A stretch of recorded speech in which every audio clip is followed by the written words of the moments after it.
Taking place in the world of the Great Thousand, here the 4 emperors of races and beasts rule over the continent of divine beasts. But now among them, the race of monkeys is faced with a crisis. The king has been killed, and the ministers are mired in intrigue and the struggle for the crown.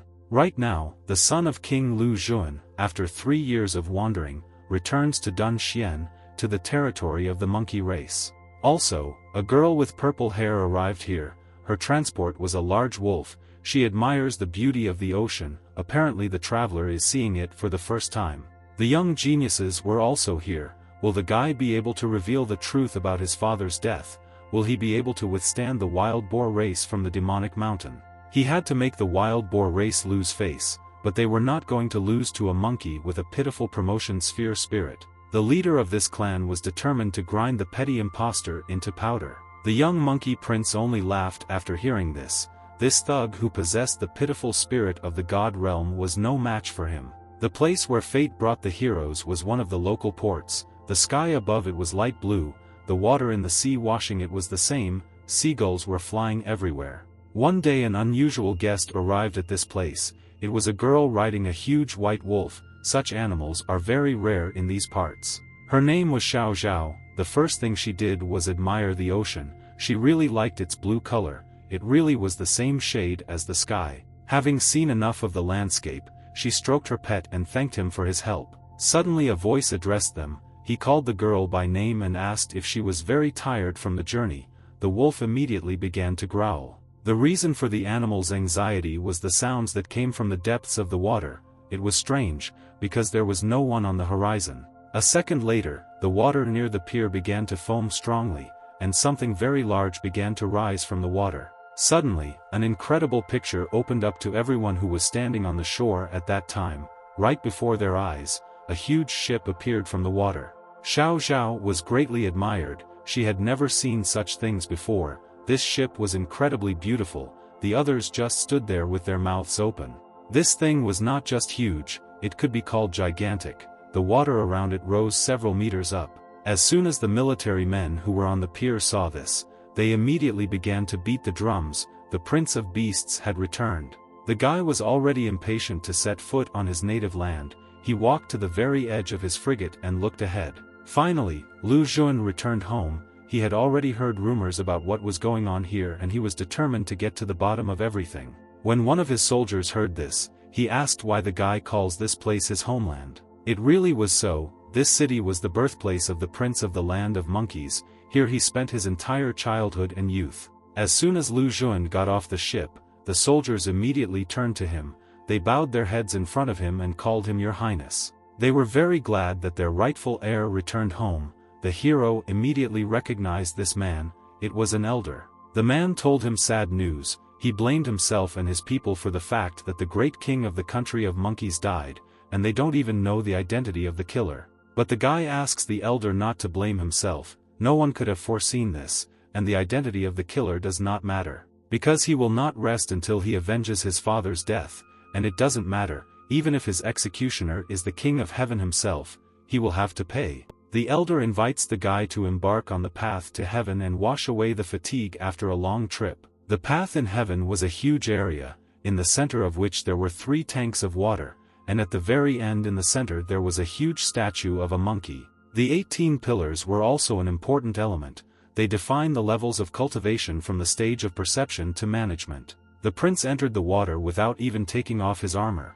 Now he had to find out how much he had advanced in his skills during his travels. When Lu Xun left his home, he was in the 4th stage of soul cultivation, but after 3 years, the results surprised everyone. For some reason, the guy was only able to light 2 columns. It was even worse than before, as he managed to go down 2 steps. The man asked him how this could happen, but the prince did not want to talk about it and said that it was a very long story. The people gathered around were no less surprised. Before, everyone considered the heir to the throne a young talent. He was number 1 on the path to heaven. Someone present recalls hearing a story that the wild boar emperor was afraid of the guy's talent and tried to kill him. Because of this the monkey king hid his son in the southern seas. Yuan Fan came here specifically to look at Lu Xun's strength, but saw only garbage. the daughter of the second elder Guyu Jiao tells him that now he will definitely be the first on the path of the body purification tower. Rumors began to spread among the crowd that such an heir to the throne would only disgrace their kingdom in front of other races. The elder was very angry when he heard these words. It was unacceptable to be so rude to the prince, even though Yuan Fang's father temporarily ruled the kingdom, but now the rightful heir has returned. The man was very curious how long he and his father could be so arrogant towards Lu Xun. In response to this, the guy advises the man to go home and rest. In his opinion, the elder is too emotional, and he could stumble at any moment. Yuan Fan is surprised that despite the outright worthlessness of the previous king of these lands, he still has his faithful dogs. Lu Xun was not affected by these words. He only reminds the upstart that his dad used to serve the king, which means he served garbage. After this, a friend of the young prince approached Yuan Fan and warned him that if he continued to throw around such words, he would definitely become fish food. This person looked like a member of the Kunpeng race. His cultivation level was at a very high level. But the guy still had something to say. According to him, the past could no longer be returned, and the heir was now not a young genius, but a disgrace to the entire race of monkeys. At the end, he said that in just 3 days he would reach the stage of heavenly fusion, after which his power would be even more impressive. The man was very surprised, because Yuan Fang had only mastered the Divine Soul stage half a month ago. How could he reach the next level in just 15 days? The two comrades did not pay much attention to these words. The guy with unusual skin only once again warned that he would feed him to the fish. Lu Xun reacted calmly. At first it seemed that the stage of heavenly radiance was something unattainable for him, but according to him, he had killed people more than once, much stronger. After this, the guy suggested quickly returning to the city of the heavenly path. The elder was ready to carry out any of his orders. Suddenly, an unusual beast approached them from behind. It was the same snow-white wolf on which Xiao arrived in the city. His appearance was quite spectacular. As soon as he was near the heroes, he decided to dry his fur and splash them with water. The girl came after her beast. She pointed her finger at the large ship and said that she was buying it right now. The guys and the man didn't understand a little what she was talking about, which meant she was buying it. This ship was not for sale. The elder recommends that they hurry up, because if this upstart gets to the city of the heavenly path first, then rumors about his level of power will spread very quickly, and then there will be trouble. Lu Xun looked at Xiao for a few seconds. Her request was very strange, and besides, she did not at all look like a member of the monkey race. Rather, she is from the Ice Ridge Sky Wolf race from the northern region. Her clothes are simple but of good quality, and she also had a staff with a wolf's head. This girl was not as simple as she seems. Ever since he overturned the northern region, everyone has constantly refused her. Apparently her sister was right, there are no good people outside. After that, she calls her wolf named Xiao Kai and invites her to go play in the city, but as it turns out, she ran away somewhere. In an attempt to find her pet, Xiao looked around. As it turned out, the beast did not like the heir's comrade. As soon as he saw him, he immediately bit him on the buttocks. Because of this, the friend grabbed Lu Xun so hard that he almost strangled him. The man tried to pull the animal away, but he was not very successful. After this, the events are transferred to the forest near the port. There was a group of mercenaries in it. They, on the orders of the great elder, were going to kill the young prince of the monkeys. Lu Xun was heading to the same forest. This was the shortest route to the capital. She called new friends so that they would not lag behind her. It was easy for her to say so, because all this time she rode astride her faithful assistant, and the two friends walked on their own feet. She was the representative of the Frostwolf region at the king's funeral. It was dangerous for her to walk alone in these lands. The girl apologized for a long time about the incident with the wolf. Xiao Kai was usually very friendly. She was just trying to protect her. The hero asked her why the girl was here, because the northern region where she comes from is very far from here. Xiao showed him a gold medallion with a wolf emblem and told him that she was the ambassador of the wolf race of the northern region, who had come to express condolences for the death of the Monkey King.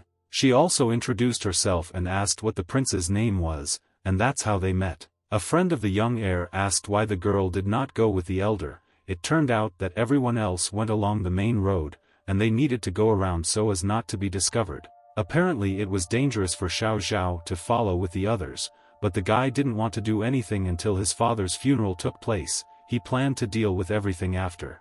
His friend still had a very sore buttock, and from their conversation it became clear that this was not the first such incident with him. Lu Xun tells him not to be upset, because when they arrive in the city, he will find the best blacksmith and make armor for him, then he won't have to worry about being bitten. Suddenly their girlfriend jumps out in front of them. Sitting on her wolf, she said that apparently something happened ahead. Her comrades tried to find out from her what exactly happened. As it turned out, some kind of skirmish was taking place ahead. The screams of several men could be heard from there. It seemed that warriors from the country of boars were present there. This really happened. One of the soldiers forced the man to his knees and threatened him with violence. The worker warned the attacker that if this happened, he would not be able to avoid revenge. This mine was the territory of the monkey clan, and without the king's permission no one could use it, in response to which the soldier laughed, because their king was dead. To bid farewell to the deceased ruler, the emperor of the boars sent a special ambassador. His carriage was a huge iron chariot, which was pulled by several war boars.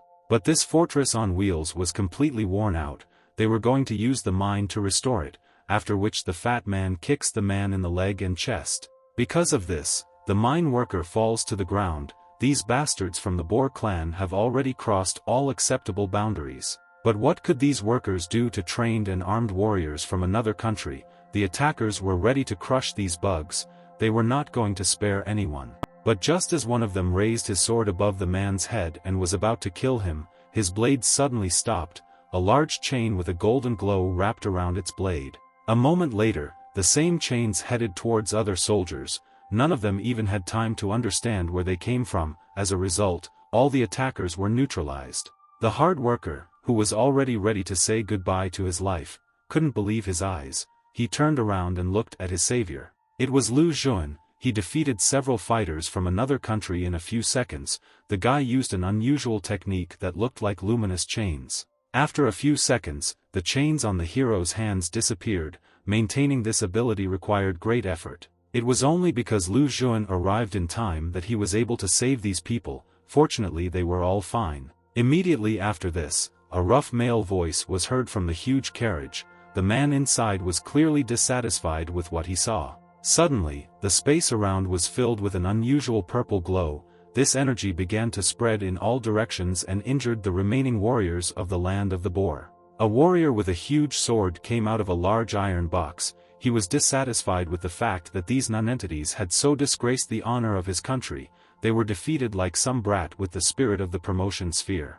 This warrior immediately demonstrated his strength. With one swing of his blade the thug cut a huge stone next to him. He recommends the guy to be obedient and quickly get out of here. If he does this, he will probably save his life, otherwise the ambassador of the country of the boar will end his fate right here. But Lu Xun was not at all afraid. The guy was not going to follow this man's lead, because now the heir was in his native land. The thug from the land of the boar was surprised by this reaction. Usually all people scream in fear when they meet him.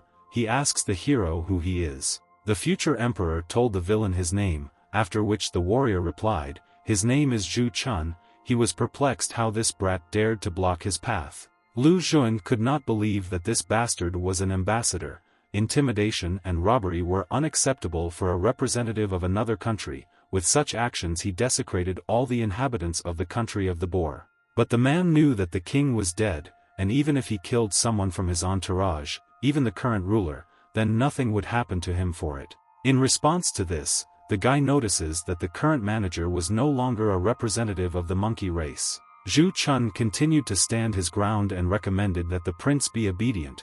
He should have given this rock into the possession of the land of the boar, only then would he be able to leave here alive. Lu Xun picked up a shining stone from the ground and asked the thug if this was what he so badly wanted to appropriate for himself. Xiao took out the medicine and told the worker to eat it, at which time the man shouted to the young heir so that he would never give this rock to his enemies. Zhu Chun did not expect that the son of the great king of the monkey country was such a loser.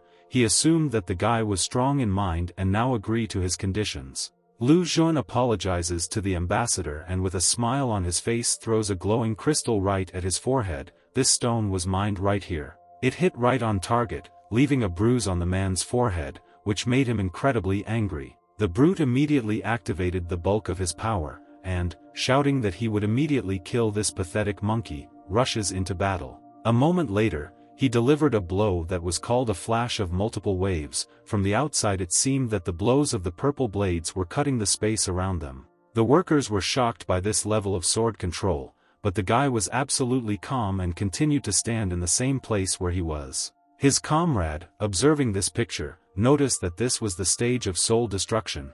For Lu Xun, this big man was not a rival. At one point, those same golden chains appeared around the hero. His opponent was too arrogant when he decided that he could grind him into powder. After a few seconds, the force that came from the guy began to take the shape of a huge monkey. Lu Xun, in response to Zhu Chun's attack, directs his chains directly in his direction. The thug does not have time to dodge such a blow. The young heir's technique throws him aside. The brute flew several meters away and crashed into a rock. From this collision, stones scattered in all directions, but even such damage did not force the ambassador to accept defeat. He quickly gets to his feet and promises to show the guy how throughout history, wild boars easily defeated monkeys. Even Lu Xun was surprised at such stamina. Immediately after this, their forces collide again. At the moment when the purple blades came into contact with the golden chains, it seemed that the earth around was shaking. From the outside it seemed that the forces of the two opponents were approximately equal, because after some time from the start of the battle no one was able to seriously wound their enemy. It was never possible to recognize the clear favorite. At some point the man and the guy decided to stop and evaluate the current situation. Lu Xun realized that his enemy was not at the soul destruction stage, but at the heaven formation stage. In fact, he was hiding his true potential. Zhu Chun could not understand who this strange guy was, whether it was possible at the stage of spiritual movement to force the ambassador to use almost all of his strength. The thug again rushed to attack, and the prince was already preparing to parry it, but suddenly his comrade asks him to stop. He reminds the heir to the throne to remember his old wounds and asks to give him the opportunity to deal with this thug. After this, the guy's body began to emit unusual blue energy. He was ready to put Zhu Chun in his place. The big man remembers that this man is most likely from the Kunpeng race. They were on good terms with the monkey race. It was to these people that the king sent his son because he was afraid of losing him. The thought flashed through his head that these two clans were planning something together. Apparently they had some kind of joint plan. The thug did not expect such a step from the former ruler of these lands. He needed to find out as quickly as possible what exactly they were planning. But first of all, it was necessary to quickly get rid of this annoying monkey. For this the ambassador laid down his blades in a place. When this happened, everyone around felt the real power of Zhu Chun. As a result, his two blades formed one large sword. The power that was invested in this weapon was so enormous that lightning bolts began to emanate from the blade. This technique was called three deadly swords. The brute raised it up and with a sweeping movement created a huge wave of energy in the air. This blow was called the first sword of furious killing. The guy also didn't waste his time in vain. He threw his umbrella up. Immediately after that the tool turned into a huge dragon of light blue color. The next moment, their blows were aimed at each other. In this situation it was also difficult to determine the likely winner. After the collision of these two powerful attacks, the entire earth at the point of contact was destroyed into small pieces. At one point, Zhu Chun notices from his peripheral vision that Lu Xun is standing right behind him. The thug immediately has the idea to finish off the young prince with one surprise attack. Xiao notices something strange in the ambassador's behavior. She sees that the enemy is about to change the direction of his next strike. Zhu Chun sent his blow, which was called the second sword of the diagonal line, directly towards Lu Xun. The guy did not expect such a move from his opponent. It seems that he does not have time to dodge this attack. But suddenly, Xiao Kai stops a large arc of violet energy with her teeth. This she-wolf was not just a means of transportation. The girl raised her staff and ordered the ambassador of the country of boars to stop immediately. The man, in turn, looked at Xiao with admiring eyes. He was pleasantly surprised by the level of power of this sister. Soon he notices that in her hands she is holding a special staff with the bastard's head. Now the thug understands the reason why this girl was able to repel his attack. Such a staff could only be wielded if you were a member of the northern wolf race. Moreover, only a few representatives of this race had enough strength to subjugate the spirit of the White Wolf King. Zhu Chun understood that now he did not have enough strength to fight them all at once. This wolf in itself was a big threat. Apparently the monkey race has united with others. If this continues, then he will not be happy. He must retreat and report this to his uncle, the Wild Boar Emperor. Suddenly the ambassador's face suddenly changed from serious to cheerful. He said that he was glad to meet representatives of 3 different races at once. The man also apologizes for his actions and says that in their lands this is in the order of things. The young heir was shocked by such statements. Realizing that at this moment he needs to get out of here as quickly as possible, Zhu Chun says goodbye to everyone and runs straight to his huge carriage. Finally, he turns to the girl and asks if she would like to visit the Mountain of Spirits someday, where he could show her some interesting things. Xiao was angry at such obscene words addressed to her.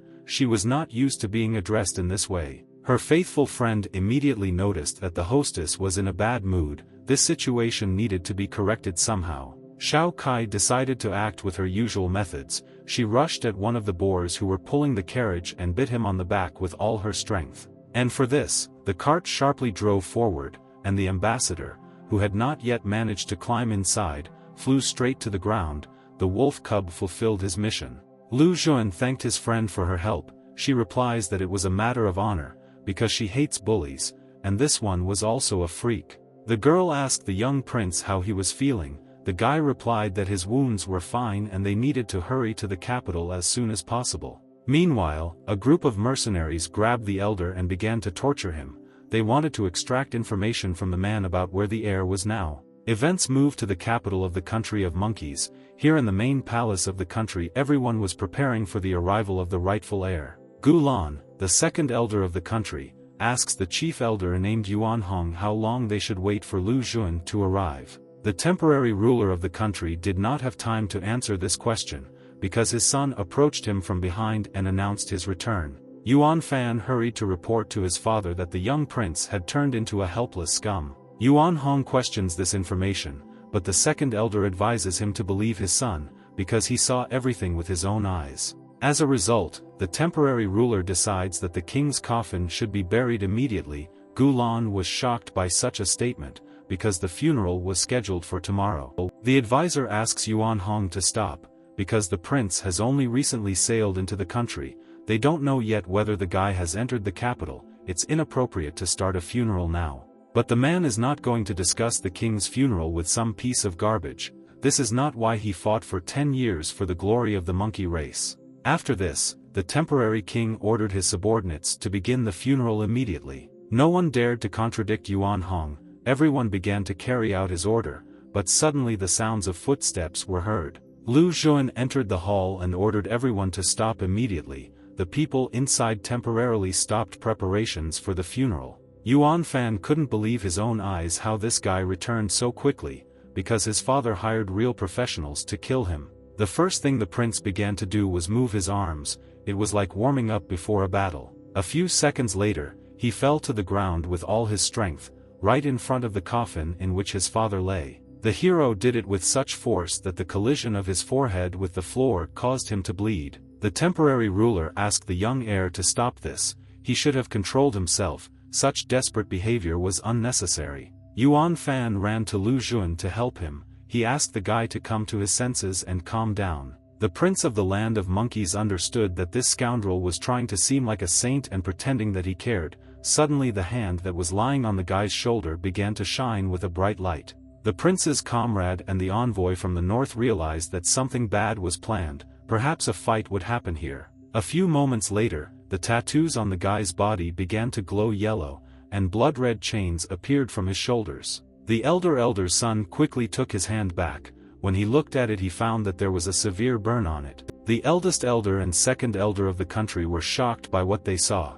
They had never seen such equipment before. Yuan Fan got angry and shouted that it was on his hand. How dare this trash inflict such injuries on him? Meanwhile, the prince was ready to show everyone here who truly was the rightful heir to his father's throne. Lu Xun looked back, looked into the eyes of the man who dared to call him trash, and he looked back at him with the same look. The elder son decided that if a fight was planned, then he should strike first. he also activated his technique. Yuan Fan says that he didn't expect that trash like him had an ace up his sleeve. The guy was amused. Did he really think that if someone is at the stage of spiritual movement, then he is definitely weak? The rivals stood opposite each other. Due to the fact that they activated their powers, the air around them began to heat up. Now a serious skirmish was about to happen here. But their fight was stopped by the second elder, who blocked their path to each other with his long smoking pipe. After this, the man turned to the air and said that His Highness was very lucky when he was in the southern seas,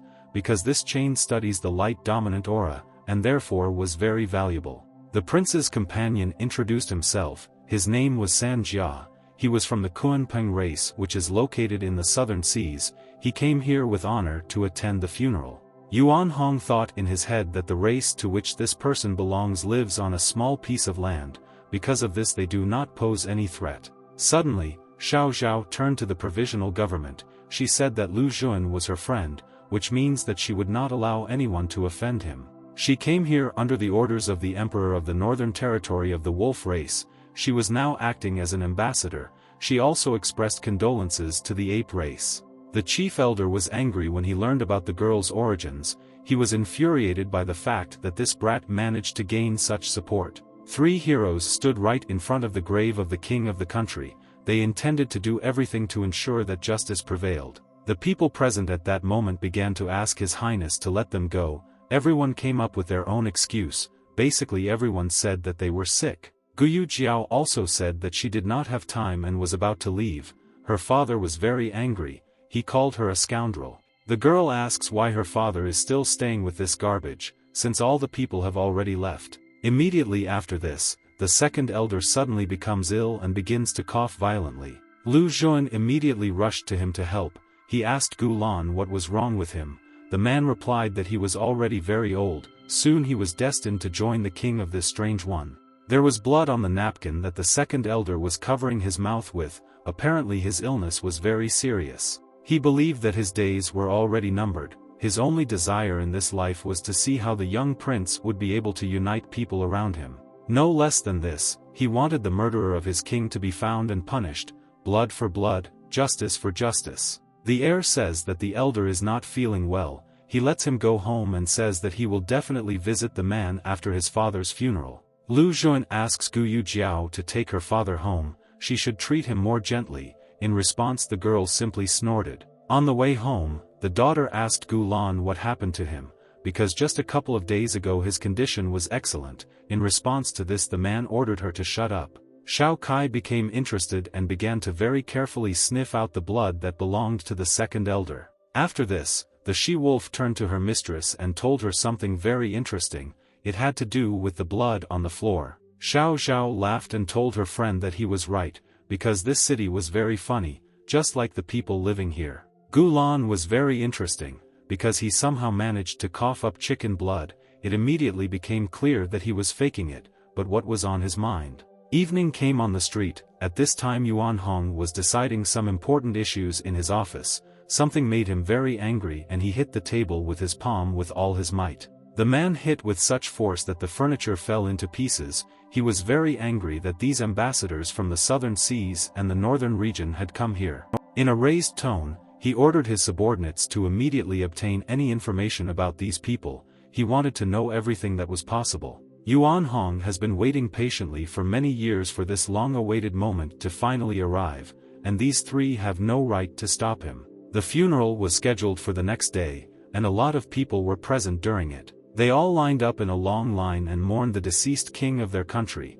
The coffin was carried by several of the people closest to the deceased. The one who walked ahead of everyone was of course Lu Jun. Right at that moment he was thinking about what was happening in the palace and why everyone was acting so strange. The king will be buried in the crypt of the monkey clan, which was shaped like a huge rock in the shape of a screaming monkey. After a few minutes of walking, everyone approached the gate, behind which was the family crypt of the royal dynasty. The senior elder said that he did not feel well and did not want to go further. For some reason the man did not want to accompany the deceased further. The second elder told him that he could not just leave. His duties included helping the prince. They had to open the gate together. Yuan Hong laughed in response to this and said that if the young heir is not able to open the gate on his own, then he has no right to enter the family crypt. Zhu Chun, who had been standing in the crowd all this time, laughed and asked if the famous monkey principal was not even able to open the stone gates. After this, the thug notices his two acquaintances in the crowd.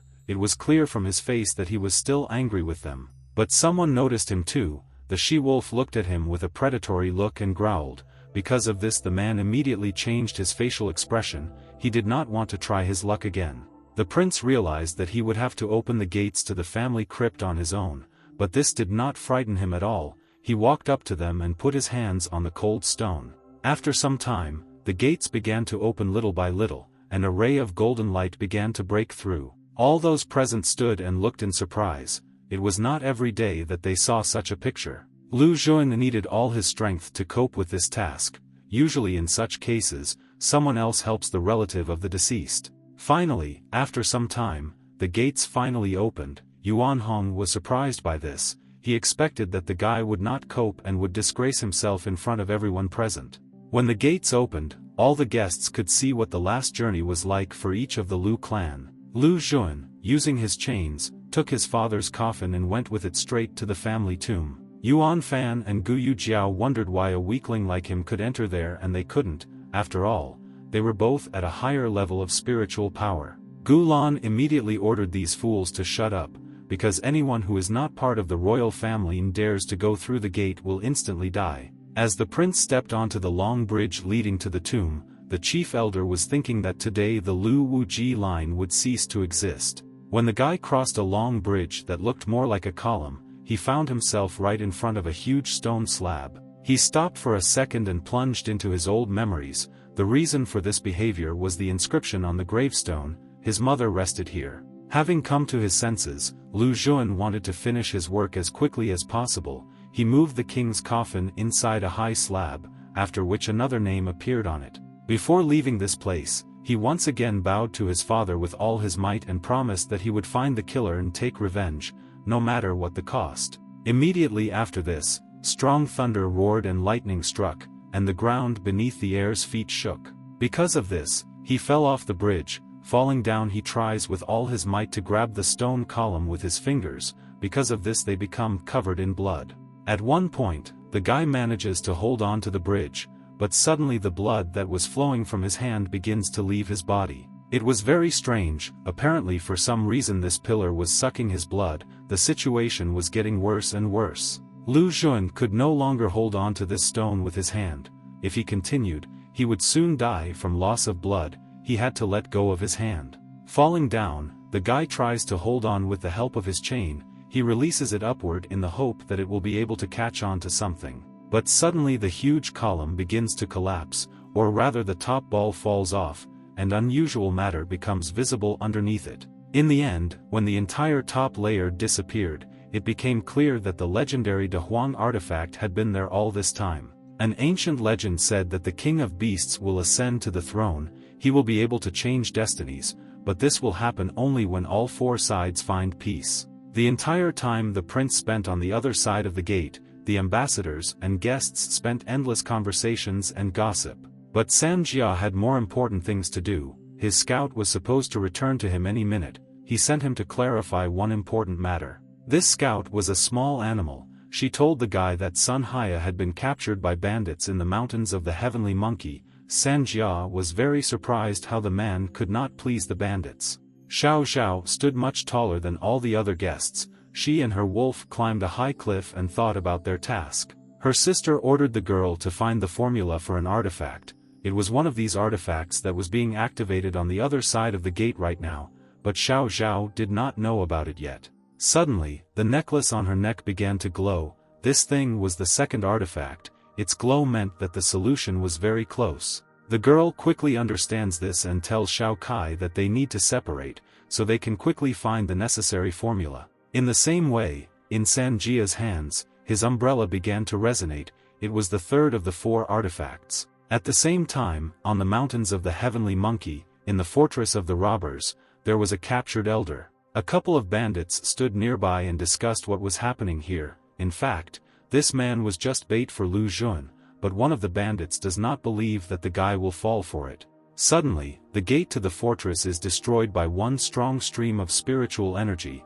The bright blue glow from this blow was visible far from here. It was Sanjia. He decided not to wait for his comrade and went on his own to help the elder. The guy quickly finds the man and tells him that they are leaving, but in response he asks the young man to run away from here as quickly as possible, because this is a trap. Suddenly a huge seal appears under their feet. It was a trap of the dragon army. Sanjia decides to quickly create a barrier. He succeeded and he and the man remained unharmed, but literally a second later Yuan Song appeared behind them. It didn't matter to him who this man was. Today he had to die by his hand.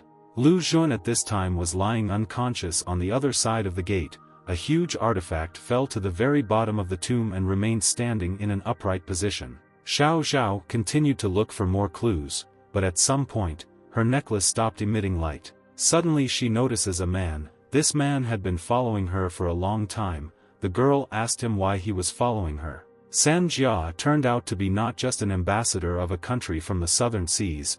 He was the son of the emperor of the Kunpeng race. If someone harms him, he will become the worst enemy of the emperor of the entire country. Yuan Song laughed in response to this. He knew that the country this guy was from was very small, and besides, his father would now also become an emperor. The man asks Sanjia to leave him and quickly save his life, but the prince of the southern sea country refuses to do so. Just at this time, the son of the chief elder finished preparing for his attack.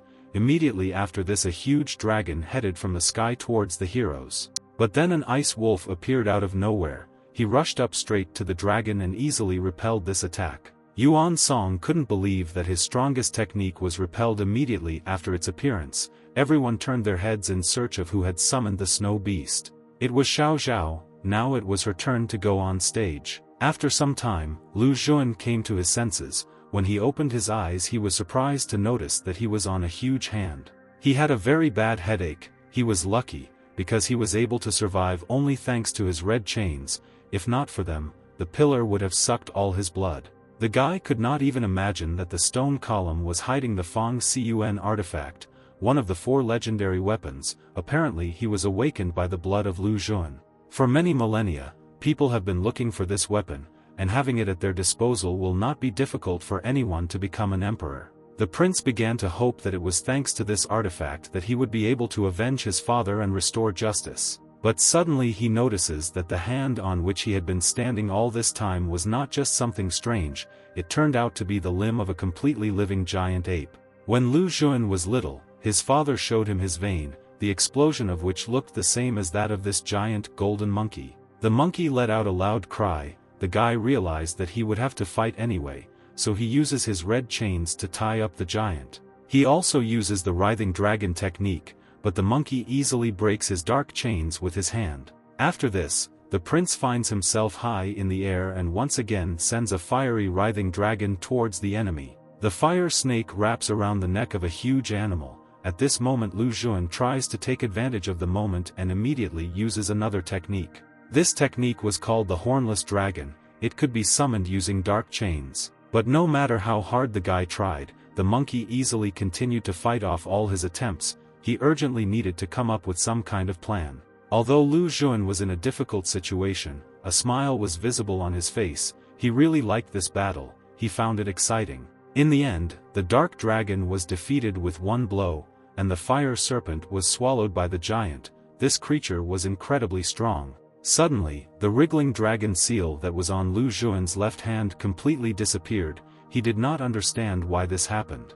The situation was heating up with every second. Now the hero had fewer attacks at his disposal, and the giant monkey only became even angrier. As a result, they found themselves right next to a huge slab with the names of all the members of the royal family who left the world of the living. The animal jumped one level to the prince. Because of this, the stone floor completely cracked at the place where it landed. Immediately after approaching, the monkey rushed towards the guy with a wild cry. He stood motionless. Now he needs to use all his strength to win. Despite the severity of his situation, Lu Xun continued to smile, because since he arrived in his home country, he had not fought such a wonderful battle. This was just a warm-up. He still had something to show today. He jumps off the ground and, with his fists at the ready, flies straight towards the giant. The heir decided to gather all his remaining spiritual energy into one blow and send his opponent flying. As a result of this, his energy took the form of an equally huge monkey. This technique was called Tong Bei's fist. Due to the confrontation between two incredibly powerful entities, the power of which the guy possessed transported him to a place between the lands of his ancestors and the outside world. It was an absolute void. The golden beast also moved here with him. This only meant that their battle was just beginning. As it turned out, the wriggling dragon did not die. He was actually pulled into the body of the golden monkey, and the red pillar is a spiritual weapon. There are two dragons in it. The male was a golden coiled dragon, and the female was a black hornless dragon. In turn, the black pillar personified the essence of the golden monkey. He studies the explosive power of the Monkey King. As it turned out, both the wriggling and hornless dragons were in Lu Xuan's body, in his blood vessels. Because of this, his limit was reduced by half. A moment later, it turned out that the female dragon wanted to contact the male dragon. These two entities headed towards each other. They came closer and closer, and finally, when they touched, the space around them compressed with incredible force. At this moment, the giant monkey began to glow with a very bright golden light. Apparently some kind of connection had formed between it and the hero. This was indeed the case. As a result of the contact of two dragons, a connection in the form of two chains was formed between Lu Xuan and the beast. Then the guy felt incredible strength inside him. He screamed with all his might, because rage was literally bursting out of him. As a result of this resonance, the rivals acquired clubs. Now it was possible to say with confidence that their duel was just beginning. The prince came to this place for a reason. Whether fate had always destined him, he was destined to become one of the greatest. Meanwhile, at the bandit camp, Xiao continued to beat Yuan Song, causing him to fall off a cliff a couple of times and be severely injured. The elder approached the guy and said that his father's plan would not come true, because his highness had already arrived in the capital. Yuan Song smiled when he heard this, because he believed that his father had long commanded the army of the monkey race, and in general the entire monkey clan had stopped obeying the Lu family many years ago. Right now, Elder Fu was about to end the life of this young upstart. But the guy was not going to die here. With a grin on his face, he took some medicine out of his pocket and immediately swallowed it. Thanks to this pill, he was completely cured and gained great strength. She took on the appearance of a large monkey behind his back. The girl, guy and old man were very surprised. They had never seen such things before. Such medicines were something absolutely incredible. The rivals exchanged glances. Each of them understood by their gaze. Yuan Song could see that he had some kind of plan. A few moments later, the guy used the power he gained thanks to the tablet and broke the rock on which the heroes stood. Xiao, San Jia and the old man flew down with the boulders from a great height, a wide and deep river flowing under them. In addition, it was raining now. Huge blocks of stone were falling into the water, and the splashes from their fall scattered in all directions. Meanwhile, the prince was able to defeat the golden monkey.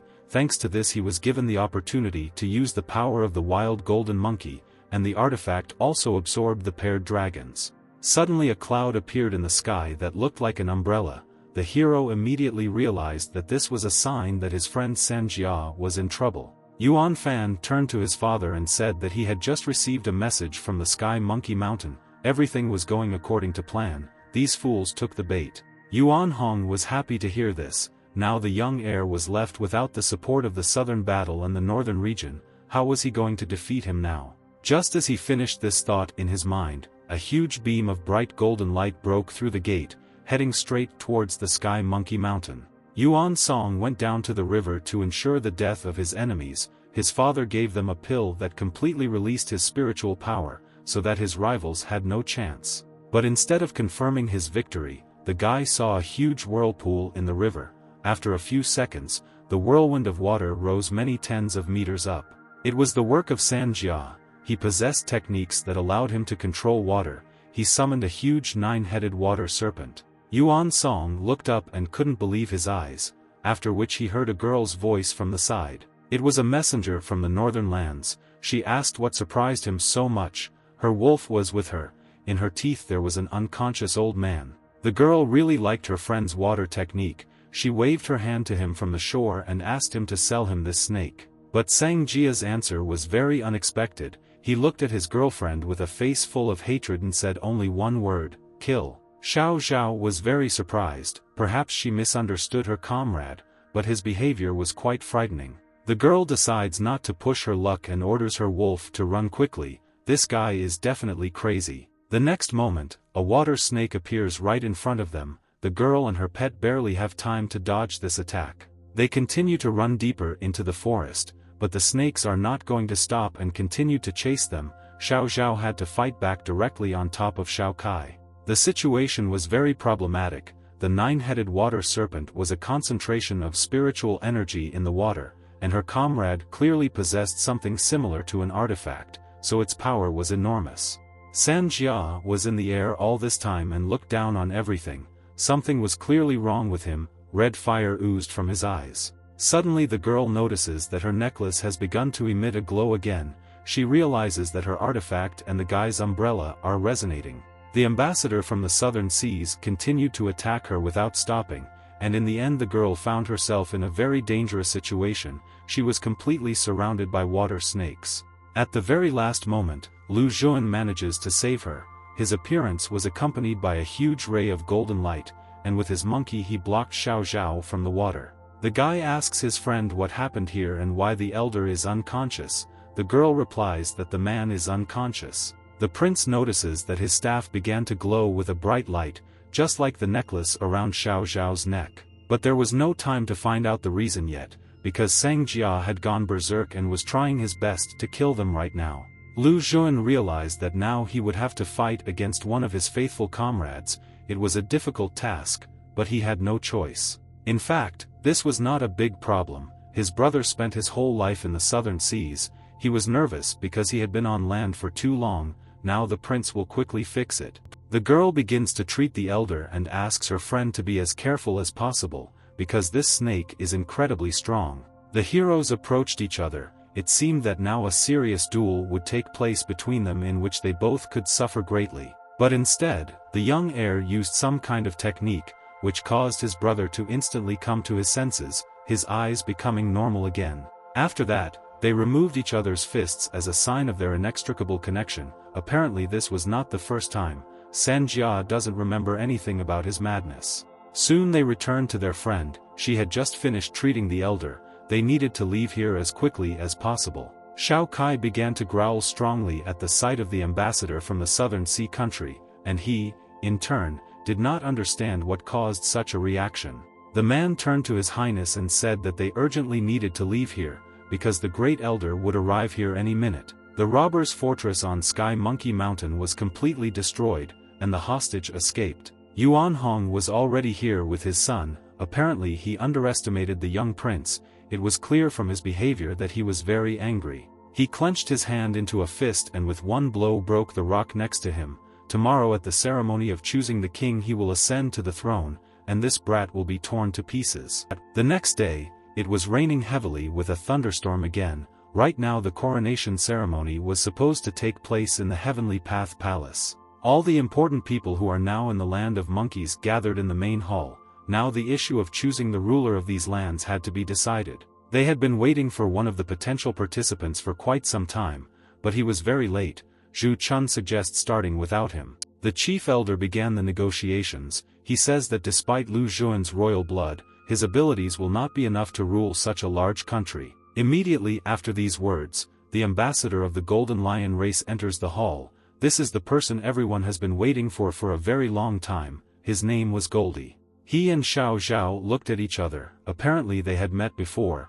Their relationship was clearly very strained. But apparently he was good friends with Zhu Chun. They call each other brothers and say that they missed each other since their last meeting. Goldie sat down at his table and asked the prince if he was the same Lu Zhuan, the rightful heir to the throne of the king of the monkey country. The hero replies that this is indeed so. Suddenly, the messenger from the land of the lion activates his spiritual power. He didn't like that this kid spoke to him without even getting up from his chair. Everyone present was amazed by his spiritual power. It was simply enormous. Everyone in this room could feel its impact. Yuan Hong decided to take advantage of the situation and reminded that he not only has the Boar Emperor as his allies, he inclines the southern seas and the northern region to be wise and not start a war because of this weakling. Yuan Fan with a smile on his face thinks that now the prince will not get out of this situation and his father will receive the throne of the king. But Lu Xun was not going to give up his rights to the throne. He also activated his spiritual power and made it clear to everyone that when you are in the country of monkeys, you do not have the right to command. As a result, the entire room was filled with powerful spiritual force, and the situation was very tense. Goldie appreciated the guy's abilities. The spiritual power of the rightful heir to the throne was no weaker than his own. The chief elder was shocked. He had never seen the golden monkey's law technique using its weapons. His son couldn't believe his own eyes. How could Lu Xun use such an ability if he was only at the divine soul stage? At that moment, Zhu Chun realized that in that situation he was very lucky to be alive, because this monkey has incredible strength. Only the second elder was able to correct the current situation.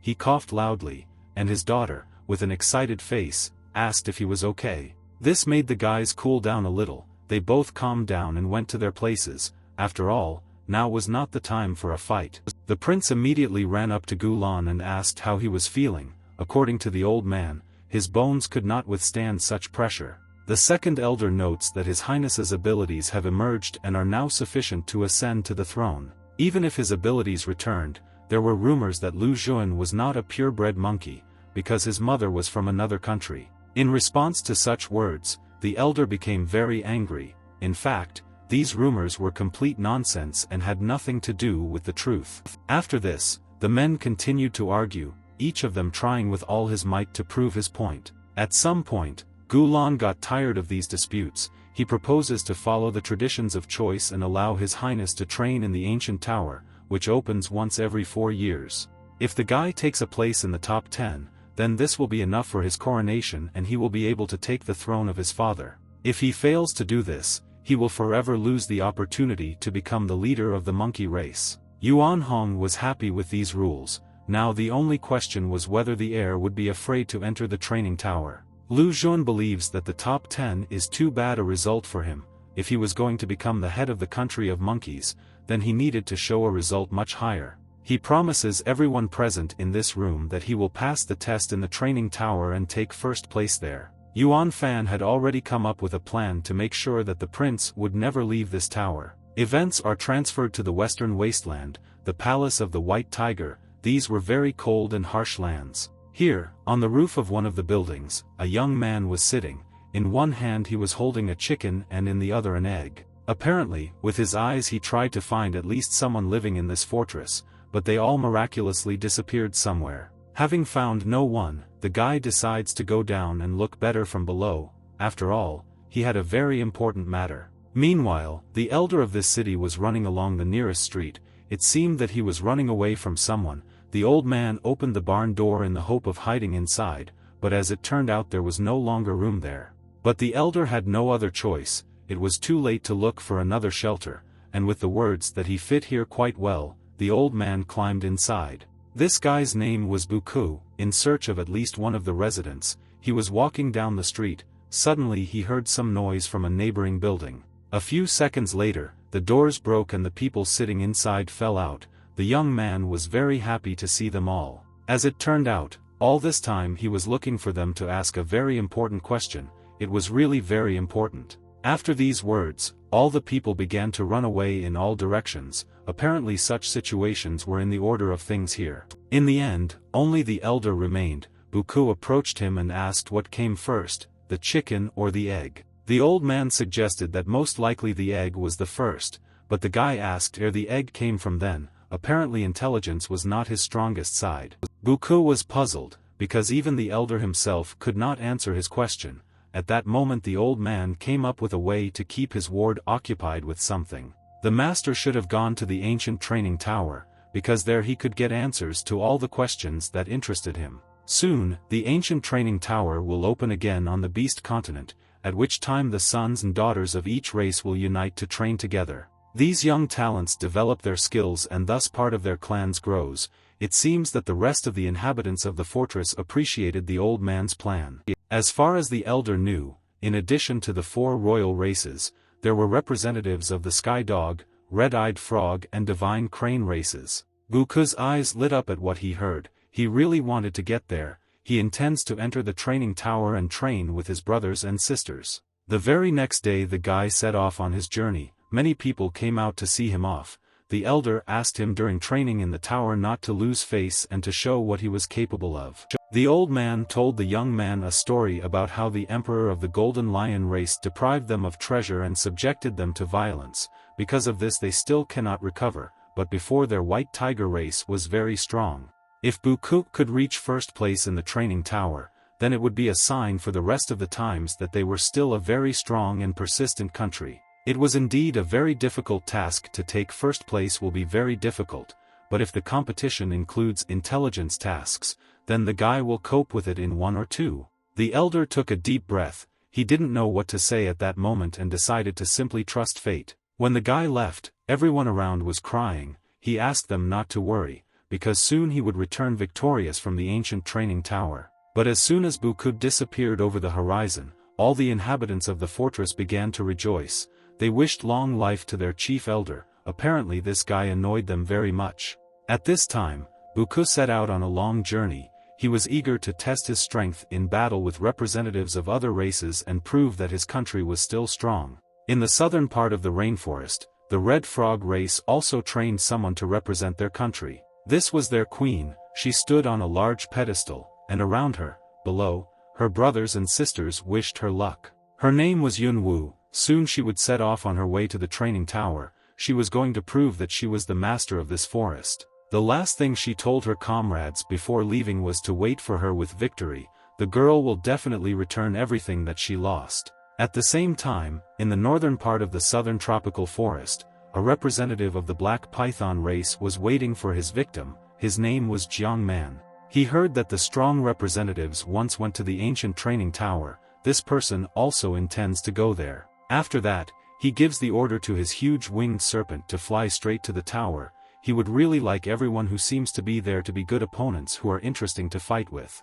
And on Divine Crane Island, someone was training their skills right now. A huge fire crane flew high above the ground several times. It was Lu Feng. He decides that he needs a real and strong opponent to hone his fighting skills, and the guy already knew where he could find him. Using his special technique, Lu Feng creates a pair of huge wings on his back, so he can quickly get to the right place. At this moment, a special test was being conducted in the Wolf Fortress to find out who was worthy to become a representative of their race. One of the elders used a special technique and turned himself into a huge northern wolf, and the recruits had to hold out with him in the arena for at least 10 seconds.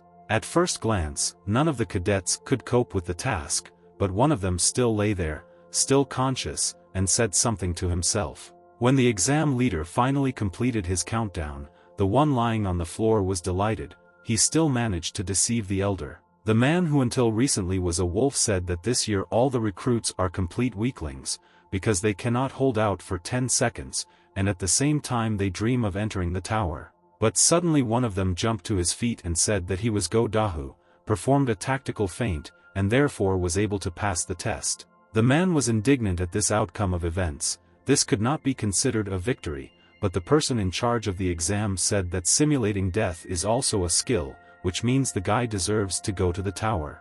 After this, the happy cunning man immediately set off. He also had the ability to turn into a northern wolf. Soon the heroes reached the city of the ancient tower, where they will have to fight in a duel with the strongest representatives of other races. Suddenly, Yunwu appeared right in front of them. Her landing was very loud. Even the stone floor under her feet began to crack. Lu Feng arrived after her. He called the girl a small toad. He was wondering how she was going to enter the tower, possessing such insignificant strength, and indeed all the weaklings present here. This guy was incredibly arrogant. He was offered a duel right here and now, but the representative of the Sky Crane race did not want to waste his energy on some trash. But at some point Lu Jun approached him. He told the upstart that apparently he wasn't beaten enough in the Southern Sea. Lu Feng was just a loser, but he was still trying to pretend to be an important person.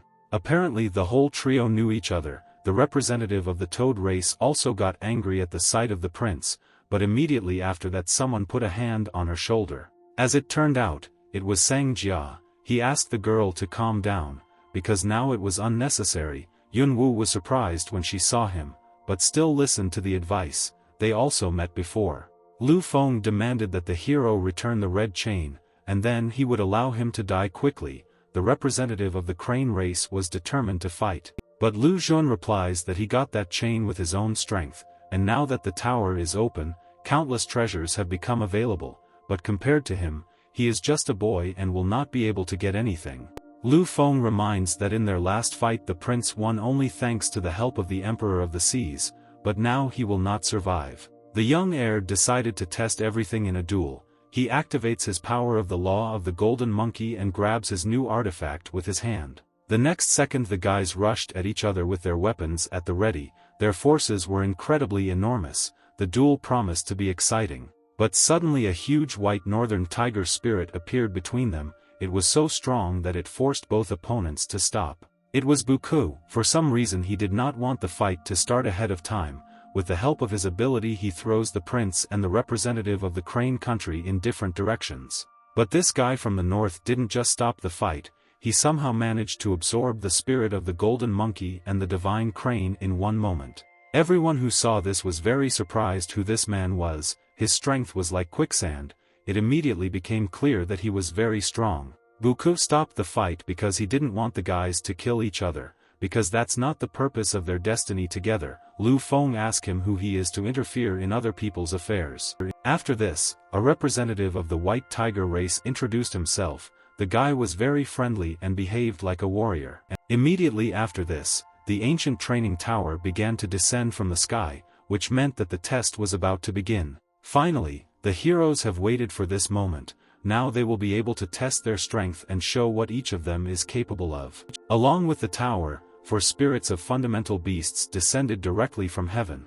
They were the ones who were supposed to open the gate to the tower. They were the flame-eating demonic boar, the dark depths demon, the nine-headed golden lion, and the moon-consuming celestial wolf. The picture of their appearance was incredibly exciting. All these animals, along with the tower, fell from the sky to the ground. Everyone who stood below at that time looked up with admiration. Each of them recognized in one of the animals the true essence of their strength. Lu Xun promised himself that he would definitely bring back the mystical beast of the monkey race. Buku saw the nine-headed golden lion and immediately realized that this particular beast was the spirit of the western lion race.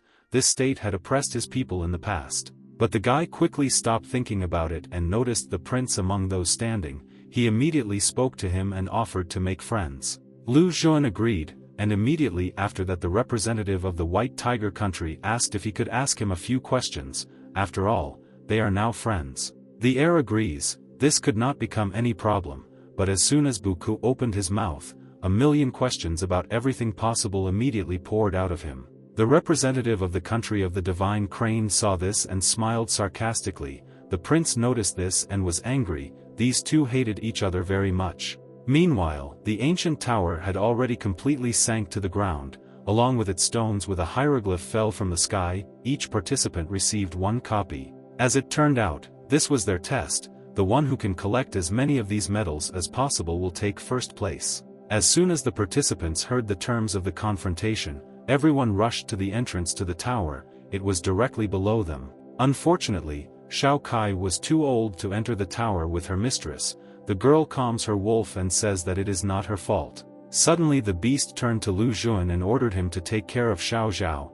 It turned out that all this time the she-wolf could speak. Now the three heroes were completely ready to finally begin their first test and find out who would ultimately be the strongest. As they climbed up, Lu Xun shouted to the others to hold on tight. Entering the tower was quite a difficult task in itself. A few seconds later, the prince found himself thrown out in some unfamiliar place. Trees grew everywhere, and leaves from their branches fell to the ground. The hero rose to his feet and looked around. He found himself in some kind of magical forest. There were rocks and very thick fog everywhere. Suddenly the guy notices some movement behind him. It turned out that it was a huge living tree. Right now it was going to finish him off. As soon as the huge plant met Lu Xun's gaze, it immediately began to emit a very loud scream. It was clearly not happy with the intruder. Immediately after this, the tree raised its huge roots from the ground and tried to pierce the prince with them, but he managed to jump back at the last moment. When the guy found himself at eye level with this huge creature, he immediately decided to use his unique artifact, the staff shone with a bright golden glow. Lu Xun was able to deal with the enemy with one blow. With a swing of the club, the tree broke in half, pieces of wood scattered in all directions. Suddenly, at the place where the remains of the plant fell, an unusual glowing stone appeared. This was a bonus for the winner of this fight. The prince happily took his reward. It was a wood crystal. A mineral of such purity would be difficult to find anywhere else. After that, the guy looked around, but his comrades were nowhere to be found. It seemed that the tower had separated them. Sang Jia and Xiao were somewhere else. Not far from the place where the hero was, a skirmish took place, in which the winner was revealed very quickly. The loser offered to exchange his emblem in exchange for his life. But the winner asks him, when he leaves the tower, if he will try to take revenge on him, but the guy who was lying on the ground said that it was too low. The winner did not believe him and decided to finish off this man. He charged his fist with energy that looked like lightning and began to swing. But suddenly, a huge glowing staff appeared between them, and the energy from the blow was completely absorbed. After that, Lu Xun returned his weapon back with one movement of his hand. He decided to stand up for the loser, because killing in this place was not at all necessary. But the guy just smiled. He believed that for him it was just another medal, and besides, he liked the hero's weapon. The beaten young man hid behind the prince. He said that he saw him below and asked for help, and the stranger who was the winner said that everyone in the tower should be destroyed. If he really thought so, then he should have prepared for his own defeat, because he had no chance in the fight with Lu Xun. The stranger tore his clothes and invited the heir to check whether he could fight as well as scratch with his tongue. The hero did not mind teaching this upstart a lesson. Lu Xun told his opponent that he could defeat him with one fist, and he, in turn, replied that the guy would regret his words. A few seconds later, their fists collided, but after the collision, the prince remained on his feet and his opponent flew back. But the stranger was not going to give up. In spite of everything, he wanted to emerge victorious from the next fight. His next blow was called a thunder attack. In response to this, Lu Xun activates his technique of the law of the golden monkey. It was incomparably stronger than that of his opponent. Everyone who was now nearby understood this. The stranger was unable to do anything to counter this blow. The missed blow sent him flying several tens of meters and hit a rock. All this time, someone else was watching the fight. It was an unknown girl. She was familiar with Lu Xun. Her ability was to take on the appearance of another person. Meanwhile, the stranger realized that he had lost this battle. He could only give his two emblems into the hands of the winner. The beaten guy stood next to the prince all this time. He asked if he could still give him the medal that he had lost, but the hero did not work for free. Suddenly, a familiar voice spoke to them from behind. This person looked exactly like Sang Jia, and Lu Xun greeted his friend. A man who looked exactly like the heir's friend asked him why he was acting so strange. Did he really not recognize him? This was an incredible coincidence, because the prince was just about to go in search of his friend. After all, brothers. Lu Xun suggested that we go together to look for Xiao. It was clear from his face that he was guessing about something. The fake San Jia waited until the guy turned away, and with the words that now he would bring him to her, he turned into a huge fox. As soon as this happened, the heir immediately activated his technique and hit the impostor with all his might, causing the animal to fly several meters away and hit a tree. Her disguise was perfect. As he managed to see through it, the girl repeated this question to herself over and over again in her head. As it turned out, the real San Jia speaks the language of the land of monkeys quite poorly. As soon as the hero heard her speech, the whole cover was blown. And now the guy wanted to know who she was and why she needed to reincarnate as San Jia. The girl looked at him with a condescending look. If he wants to get an answer to this question, then he first needs to catch her. After this, the stranger runs away. Lu Xun ran after her. At that moment thoughts appeared in his head that his brother could have been hurt. A few minutes later, the chase led these two straight to the mouth of the volcano. Inside this mountain was full of lava. The hero asked the impostor what she wanted from him. Now she had nowhere to run. She had to explain what happened to San Jia. In response to this question, the girl smiled. In fact, his comrade had nothing to do with it. Her task was to lure the prince to this place. A moment later, she disappears, and some kind of unfamiliar seal appears under the heir's feet. As it turned out, it was Yuan Fan. He nevertheless came up with a plan that would allow him to deal with his rival away from prying eyes. The son of the temporary ruler activated his technique and ordered the guy to kneel in front of him. Poor boy, how naive he was. Lu Xun activated his golden monkey technique Fong Cun as soon as his opponent came closer to him. They once again fought. Yuan Fan was surprised at such strength. Where did this weakling get such a staff? He was easily able to repel his generic blow from the white monkey. Yuan Fang could not afford to let this opponent survive, otherwise he would become a serious threat to him and his father. The chief elder's son promised the rightful heir that today he would die by his hand. A moment later, they activated their strongest techniques. The situation around was heating up every second. Suddenly the stone under Lu Xun's feet began to break. As a result, the rock finally broke. Right now the prince was falling straight into the mouth of an erupting volcano. Now only a miracle could save him. Huge pieces of stone fell into the hot lava and instantly dissolved in it.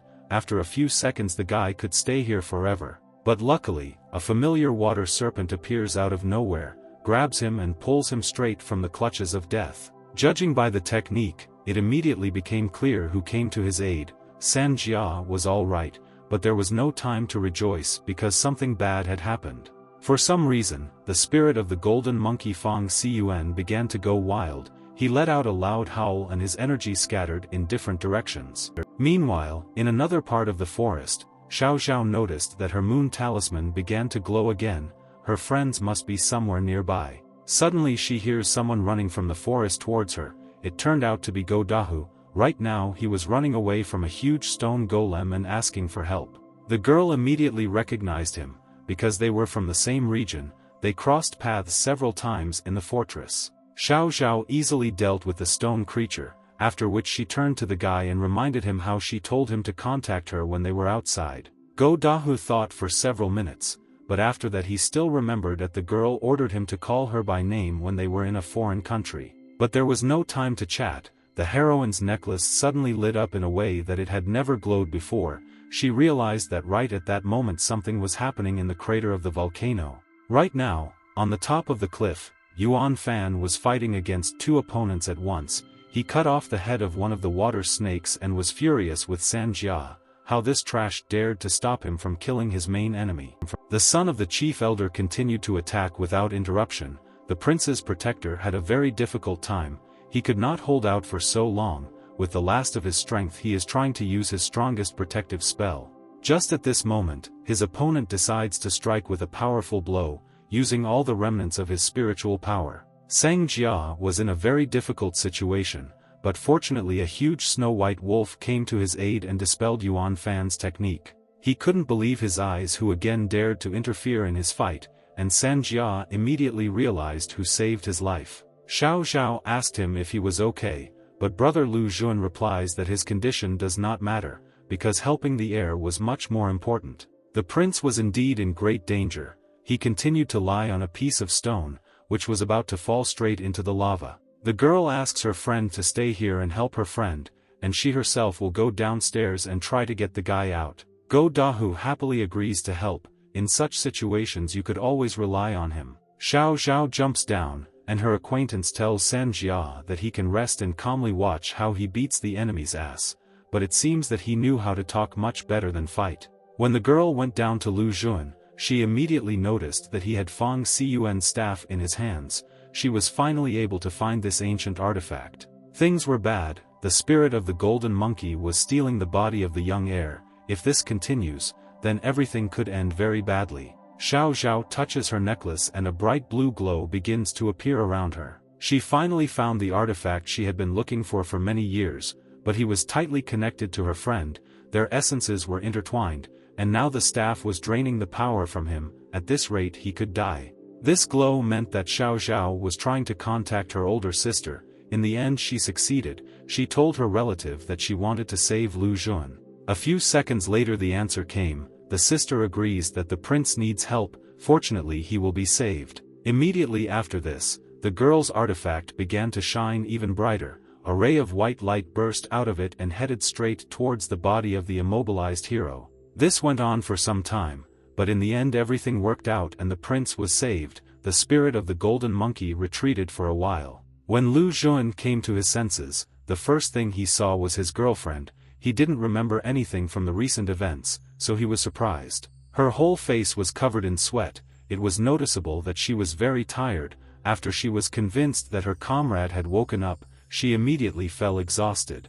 In order to save the young heir, she needed to spend all her spiritual strength. Now she could not even stand on her feet. They needed to get out of here as quickly as possible. The guy understood this and hurried upstairs. His staff changed a lot after this event. He and his red chain united. As soon as Lu Xun took his weapon in his hands, it immediately lit up with a very bright golden fire. Something like this had never happened before. He also saw a vision before his eyes, in which a girl similar to Xiao was pierced through by an artifact. Apparently this knowledge foreshadowed that his girlfriend sacrificed her life to save the prince. At this time, the battle continued at the top of the cliff. Yuan Fan showered his opponent with a hail of attacks. He ordered him to get out, because he only needed Lu Xun. But Seng Jia had no intention of retreating. He held onto his artifact with all his might and used all his spiritual energy to maintain his defensive technique. Finally, his brother came to his aid. He repelled the enemy's attack and thanked him for his help.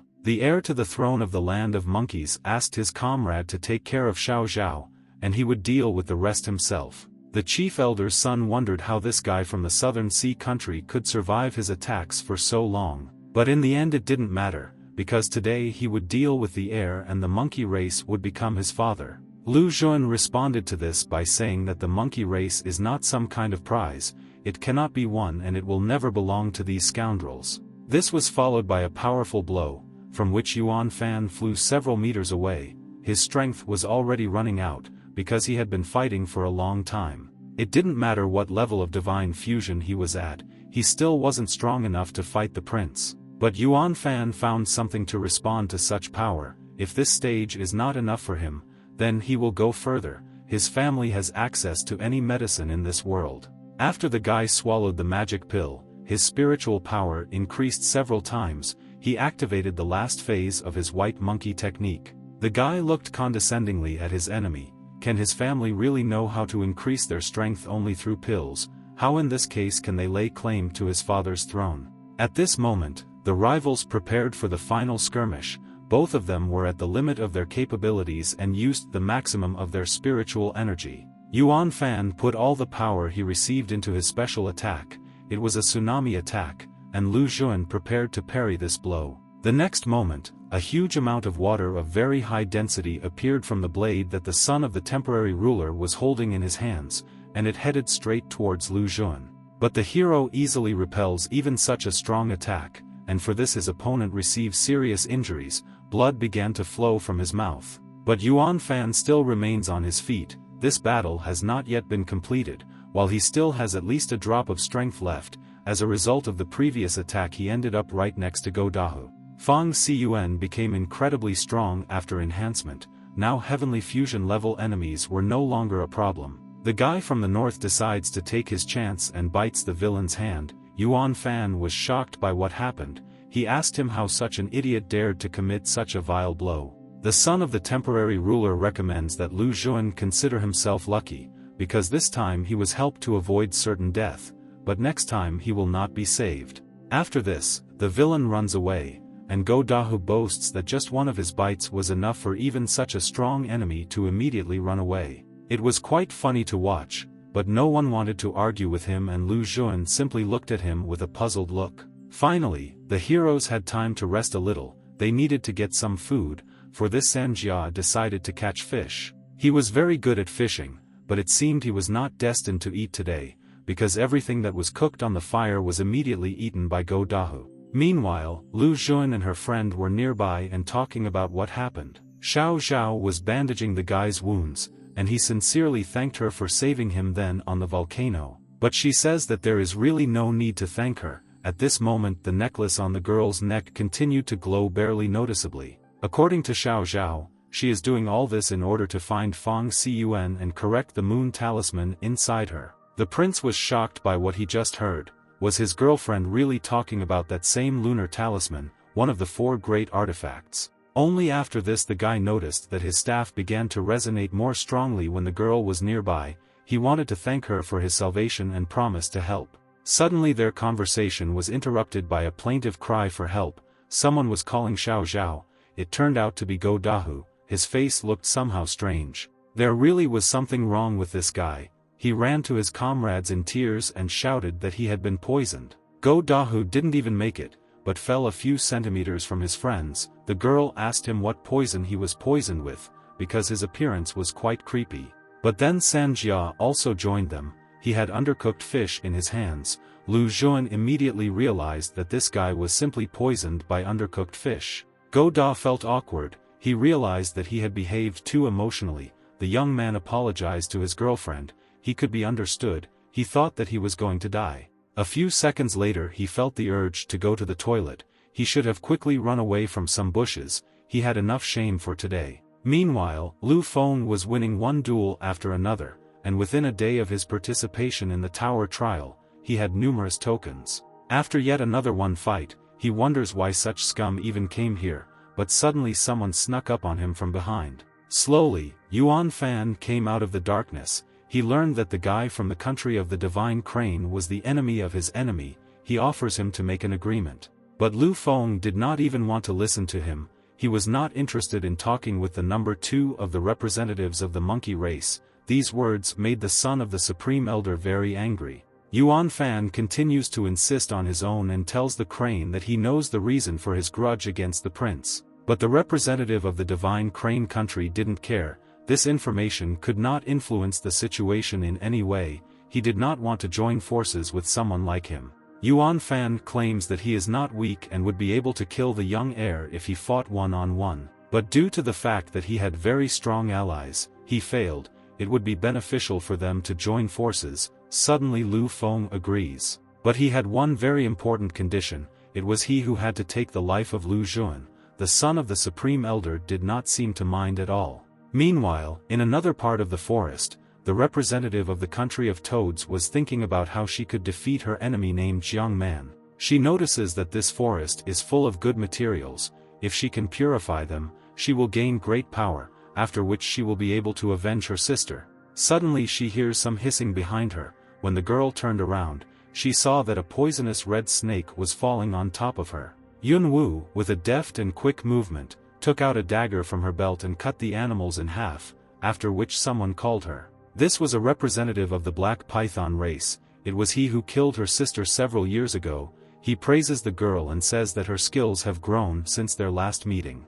Jiang Man also thanks her sister, because due to the fact that he absorbed her in the past, he managed to become stronger and take the post of head of the Black Python.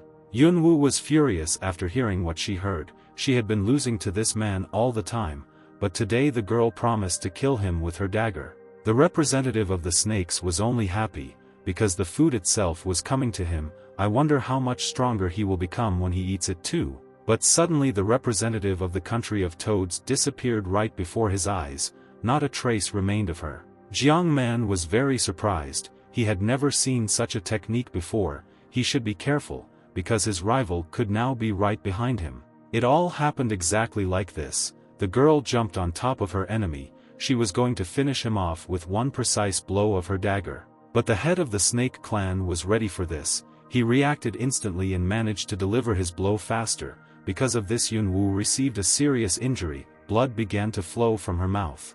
She has to retreat. She lands and realizes that he has become much stronger since their last meeting. Jiang Man unhurriedly approached her closer and closer. When the man came close, he was already preparing to swallow the girl. When the man opened his mouth completely, he became more like a snake than a man. He believed that the fate of everyone from the frog race was to become his dinner.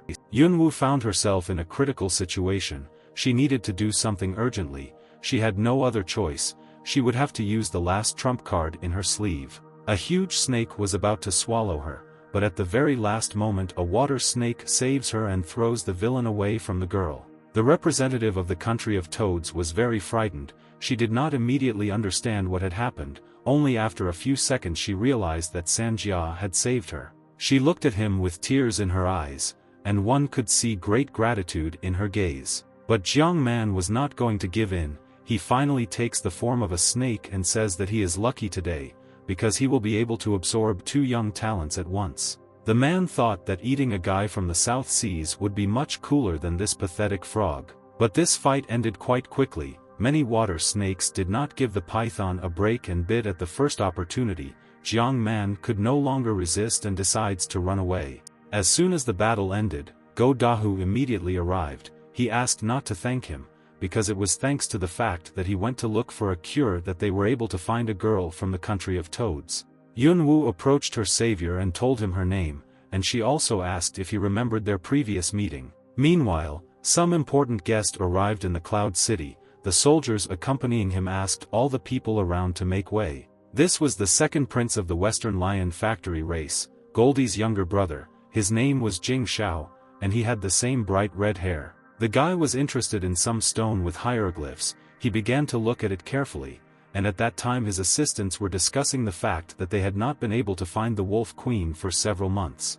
Rumors said that the girl was taking part in the test of the ancient tower. This was an excellent opportunity to get the lunar talisman. Jing Xiao had a special artifact with him that his father gave him. He had the ability to transfer it anywhere. He activated this thing, after which a beam of golden light shot straight into the sky from his hand. He was going to prove to his father that he was his best heir. Meanwhile, inside the tower, Lu Xun was having fun. This time he discovered a huge octopus in the water and decided to check.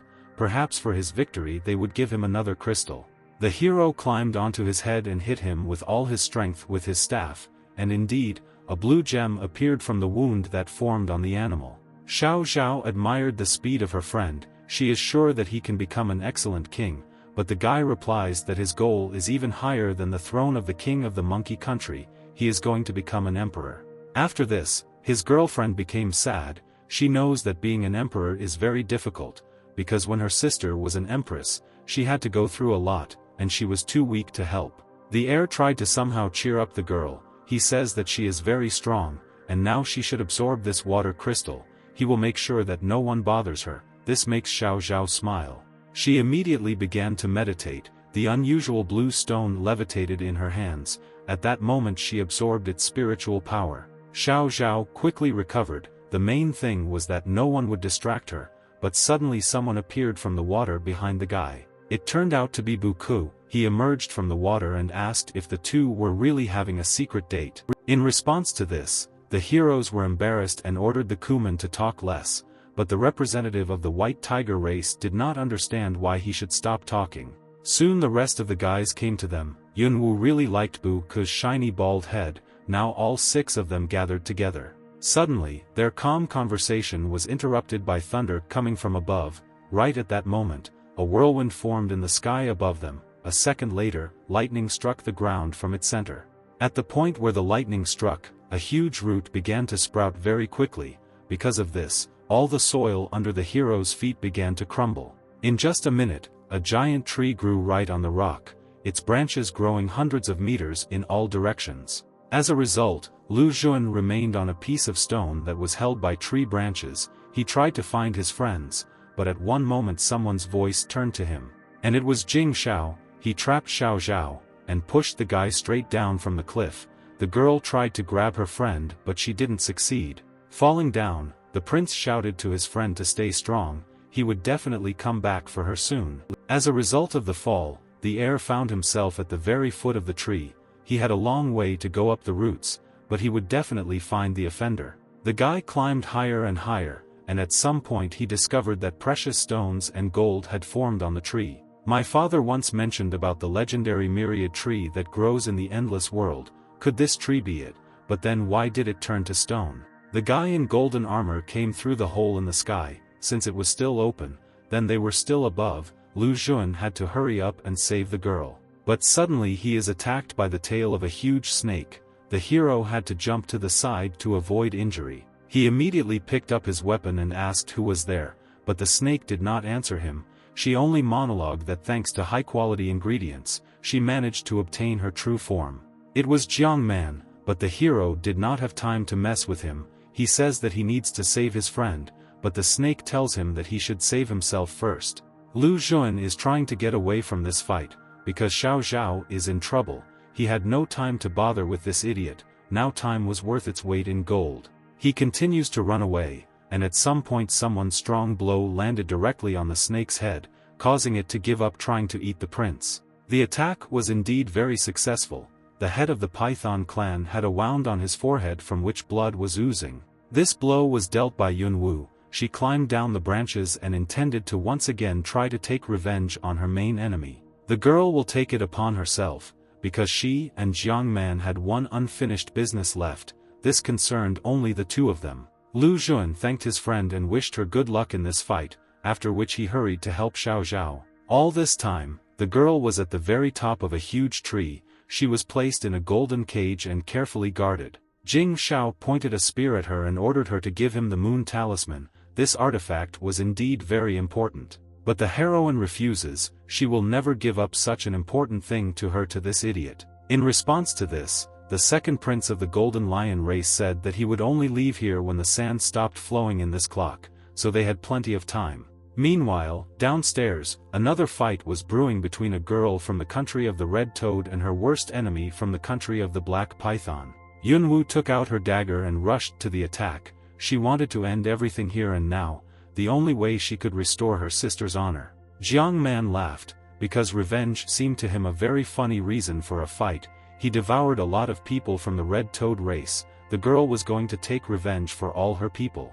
In the middle of the next one, she suddenly disappears, exactly the same as during that meeting near the river, but this time the man felt great danger. The next second, a huge hand flew at him from above. It was a special divine frog strike. The toad's huge paw pressed Jiang Man against the rock with all its strength. The pressure was so enormous that everything around her began to collapse. Immediately after this, the girl prepared her next blow. She took a mouthful of air and prepared herself. This attack was a wave that spread out in all directions from her, but the enemy was nowhere to be found. She shouted to him to come out, because soon the snake would have a meeting with its creator. The python was on top behind her all this time. He calls Yunwu stupid, because she tried to kill him with such a weak move. Now it's his turn to attack. The man summoned a huge purple snake and was about to kill the girl with one blow, but she in turn summoned a giant frog. The representative of the frog country uses a technique called the Crimson Eye Light Arrow, at which point her eyes light up with a bright light. In the next second, concentrated rays of spiritual energy burst out from her eyes and directly into the eyes of her opponent. Because of this blow, the man became blind. His technique also lost the ability to see. He could not understand how a small frog dared to inflict such injuries on him. Yunwu decides to finish off Jiang Man as soon as possible. She jumps on the snake's head and is about to deliver the decisive blow. She successfully succeeds. Within a second the snake's head was separated from the body. Finally the girl was able to avenge her sister. But just when she thought it was all over, a dark purple fog formed around her, and somewhere in the distance she heard the voice of a python. For some reason, the snake's body continued to move even without its head. Yunwu takes out his dagger and pierces the hard scales several times in an attempt to free himself. Suddenly the girl realizes that right now she has stabbed her knife right into her shoulder. Has she really fallen into an illusion? Unfortunately, this really was the case. The man asks her what it's like to understand that you are in a trap from which there is no way out. No one could escape from the illusion of the black python. Jiang Man recommends Yunwu to be obedient, and then he will calmly absorb her. The girl found herself in a hopeless situation. She only managed to ask her sister to pray for her. Immediately after that she was swallowed by a huge python. After that, the snake continued to hiss. This queen red-eyed frog had pretty good taste. When Yunwu fell into the python's body, she found herself in an incomprehensible place that looked like a huge fire tornado. In fact, this was the inner core of her enemy. Everyone who was swallowed by the snake ended up here. In the very center of this place there was a blazing fire sphere. It was from it that all of Jiang Man's energy came. Yunwu thought that if she managed to destroy this thing, then this nasty snake would definitely die. After this, she takes out her dagger and rushes towards a large black cloud of pure energy, but she does not manage to get close. She was thrown back by a huge fiery snake that appeared out of nowhere, and when he saw the girl, he remembered that she behaved exactly like her sister. The eldest also tried to resist dissolution. If someone wants to destroy his core, then he can only try to do it again, but only in the next life. Now he was going to absorb Yunwu. After this, the large leaf hat on the girl's head began to dissolve. At first glance it might seem that she gave up and accepted her death. But as it turned out, Yunwu was not going to wait for the next life to deal with Jiang Man. now she is going to end him once and for all. Events take us several years ago, to the palace of the Kuanpeng race, where the girl came with one request. She asked for permission to have an audience with the king of the underwater race, because the head of the black python trains the rainforest and kills everyone. She begged for help in destroying this creature.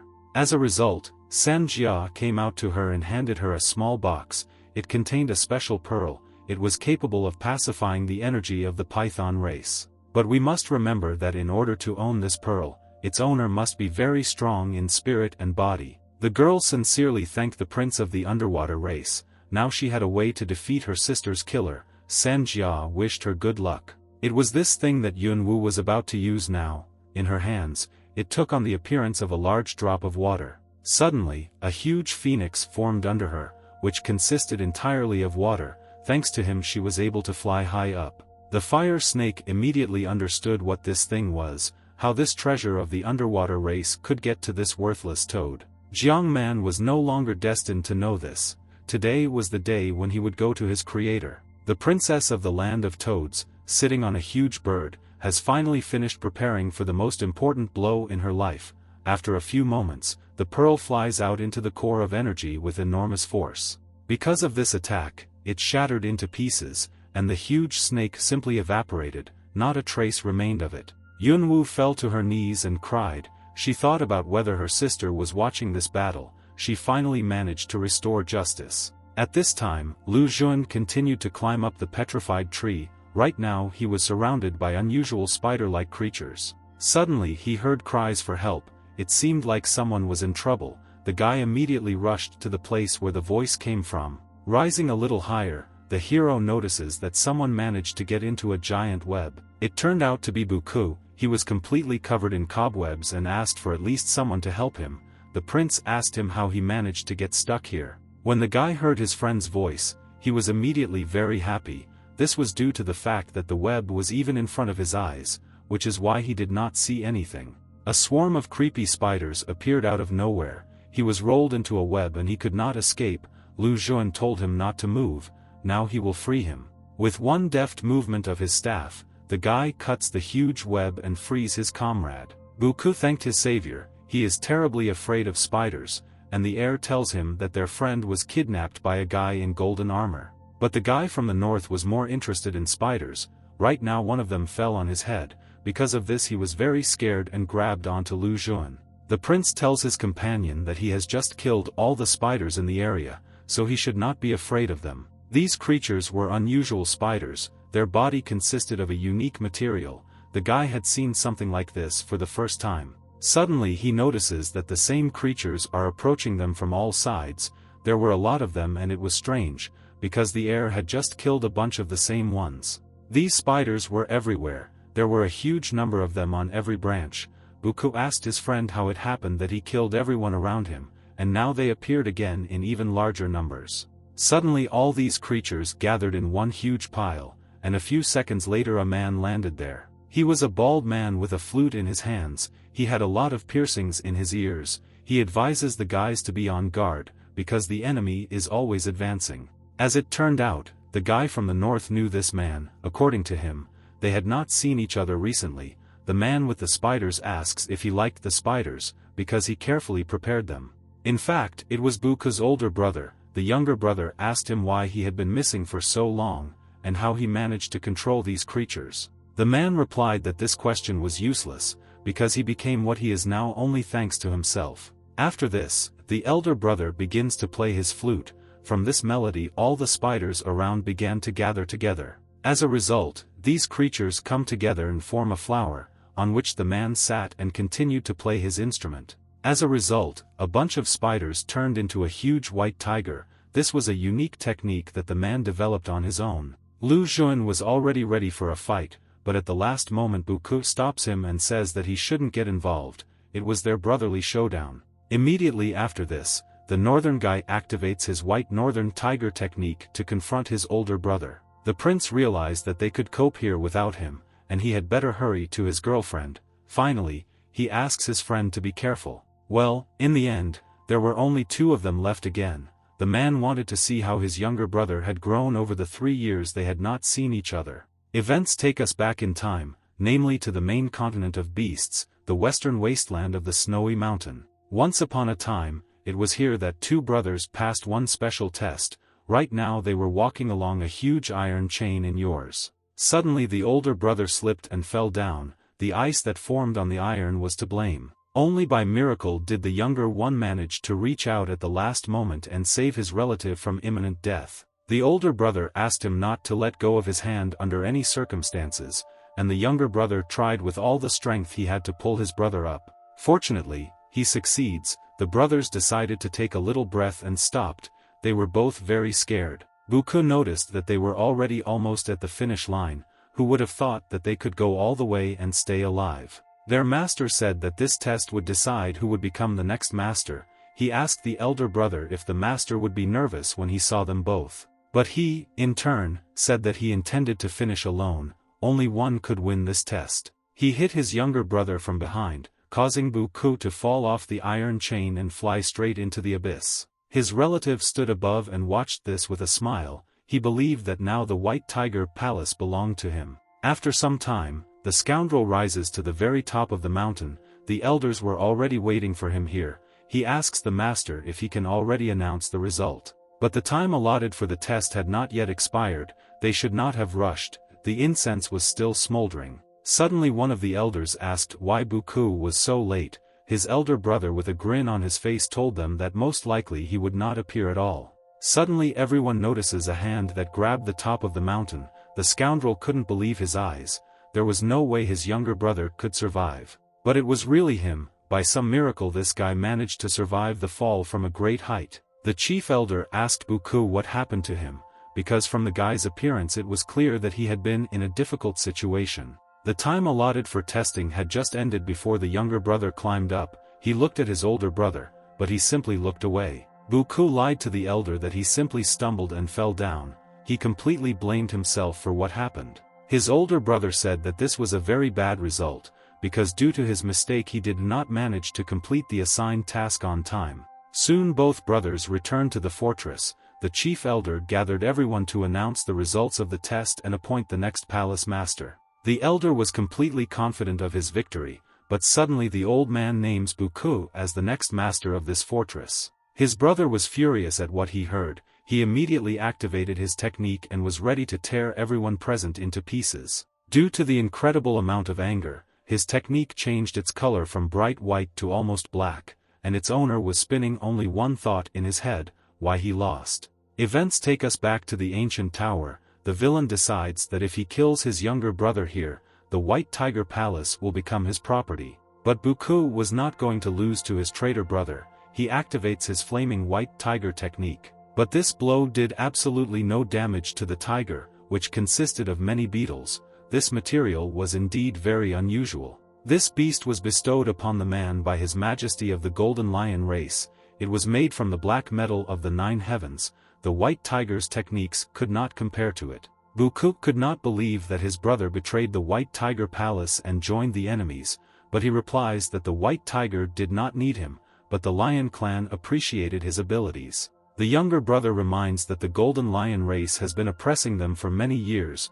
They have tried with all their might to destroy their people. Well, the man didn't care about this, because his younger brother himself pushed him to this, and the emperor promised him that he would get what was rightfully his. Buku wants to teach his elder brother a lesson for teaming up with the Golden Lion and betraying the White Tiger Palace. The man was not afraid of him at all. He invited him to try his hand, but the guy would have a hard time. The elder brother began to play his flute again. From this even more spiders appeared around and united into a huge dark entity. At some point, she began to take on the shape of a giant spider which consisted of thousands and thousands of small creatures. The man shouted at Buku and promised to show his younger brother the true power of these beasts, but the guy was not at a loss and used his fire technique. After what they went through together, the elder brother is ready to spare the guy if he gives up the title of Palace Master, but Buku will never agree to such a thing. The giant spider continued to strike, and she could also fire a bright beam of golden energy from her mouth. It turned out to be a special web of spiritual power. With its help she binds her younger brother and swings her paw to kill him. The guy found himself in a very dangerous situation. He couldn't figure out what to do next. because of fear he simply turns away. At the moment when his life could have ended forever, Buku remembers his past, namely the difficult training in the fortress. During this time, he tried his best to learn a strike called Heavenly Purple Thunder, a secret technique that could help his race get rid of oppression. The chief elder turns to him and says that he is already very old, so he needs to become really strong and protect his country as soon as possible. The guy promises his mentor that he will give it his all and spend all his strength for this. These thoughts helped him in a few moments remember all his training and use Purple Thunder in a real fight. Only thanks to this Buku manages to block the spider's blow. His older brother was shocked to see how this brat was able to achieve such a level of power. This blow had never been stopped by anyone. The guy crossed his arms above his head. At that moment a bright purple glow began to emanate from him. It was a sky-purple thunderbolt, and with it, he smashed the huge spider into 1,000 small pieces. The man was very angry. After all, this old man was able to teach his younger brother this secret technique. All the spiders were dead. But this was not the end. He intended to kill Buku, and without using these beasts, he believed that he had enough strength to do it. The elder brother uses his special technique to transform into his true form as a black tiger. The guy was trying to understand why his brother's true form is a black tiger, because since childhood they were white tigers. But there was very little time to think. The huge beast rushed straight at him. Buku intended to defend himself with his hat. He succeeds. The huge paws of the black tiger are established only thanks to a special hat made of special material. The tiger shouted that he was the older brother, which means he was better than him in everything. It was so before, and it is so now. Buku had nowhere to go. Now he will have to fight his relative. He uses purple lightning along with his hat. A huge black tiger drives the guy deep into the ground with a powerful blow. The man believes that only under his leadership will his race regain its former glory and again become the strongest in the western wasteland. But as it turned out, his relative was not dead at all. He right now flew out of the hole in the stone with the help of his strongest technique. The guy could not die, because he promised the master to protect the palace. He does not allow the race of the golden lion to subjugate the white tiger. The younger brother invited the older brother to continue their battle. Apparently this was only the beginning of their confrontation. Buku dominated this battle. He showered the black tiger with a hail of powerful strikes of purple lightning. The beast could not resist anything. After some time, the fight ended with a confident victory for the younger brother. His relative lay on the ground bleeding. Due to lack of strength, the huge tiger turned back into a man. He lay without strength, but at some point his eyes began to glow, and terrible red patterns appeared on his body. After that, he began to talk some nonsense about an endless world that will soon be destroyed, and his voice changed greatly. He also shouted that he did not want to die and blamed a certain black hermit for deceiving him. Buku was sure that the one who was speaking now was definitely not his brother. Immediately after this, the man dissolved and turned into black ash. What did he do to get the power he so desired? At this time, Lu Feng and Sanjia fought nearby. The guy from the land of the crane had been looking for the two brothers for a long time, but where was Lu Jun, and why was his comrade now alone? But in the end he decides that this is even for the better. It will be easier to deal with them one by one. Lu Feng still could not forgive them for the events that happened between them in the Southern Sea. He will definitely take revenge on them for this. Events take us back several years to the underwater tomb of the Red Chain of the Southern Sea. It was here that Lu Jun and Sanjia were. They walked straight to an artifact called the Red Chain. There are legends that it is made of two intertwined chains that transform into dragons. After these dragons wreaked havoc in the Southern Sea, the ancestors of the Kuan race imprisoned them here with no way to escape. The Emperor of the Southern Sea sent the two of them to fight them and win. Sanjia was armed with an impenetrable umbrella, and the prince with his fists. While these two brothers were together, nothing was impossible for them in this world. They were not at all afraid of the upcoming fight. But suddenly someone attacked the prince with a burning sword. It was a very mean blow, because the attacker did not even announce the fight. Lu Jun's hand was wounded. Such an act caused him great rage, and his comrade shouted at the scoundrel and ordered him to come closer. It was Lu Feng from the Golden Crane race. Apparently he was also interested in this legendary artifact and wanted to get his hands on it. His flaming blades could serve as material for an artifact. If they were combined, the item could approach the full form of an independent artifact. The guy from the land of the crane ordered the brothers to quickly leave, because this chain should have belonged to him. With its help he could create an artifact equal in power to the 4 great artifacts. But they did not agree, after which Lu Feng decides that he is quite capable of taking the desired thing from them using his power. Immediately after this, all 3 come together in a duel, each of them using their weapons for their intended purpose. At some point, the guy from the land of the crane pushes the prince back several tens of meters with a strong blow. Because of this, Lu Xun falls onto the top of the artifact, and blood begins to flow from his wounded hand directly onto its surface. This caused the seal on the artifact to break, and 2 ancient dragons broke out after many thousands of years. Perhaps it was fate. But this was just the beginning. The guy still had to defeat 2 property dragons, but he was not at all afraid and was determined. Their battle continued for a long time, but as a result of this confrontation with the artifact, something strange began to happen. A non-local monkey began to merge with the red chain, which meant that the prince was able to curb 2 ancient snakes, and now the artifact belonged to him. As soon as the transformation was finally completed, the guy found himself on the surface of the water, and 2 tattoos appeared on his arms. It was because of these events that Lu Feng wanted revenge on the 2 brothers so badly. He turned to Sanjia and warned him that he would win this battle, because now they were fighting one-on-one. The Prince of the South Seas only laughed in response to this. This reaction greatly infuriated the representative of the crane country. He raises his burning blades up and is going to fight with all his might. Legend has it that by combining 4 legendary artifacts you can get the perfect artifact. It was an animal talisman.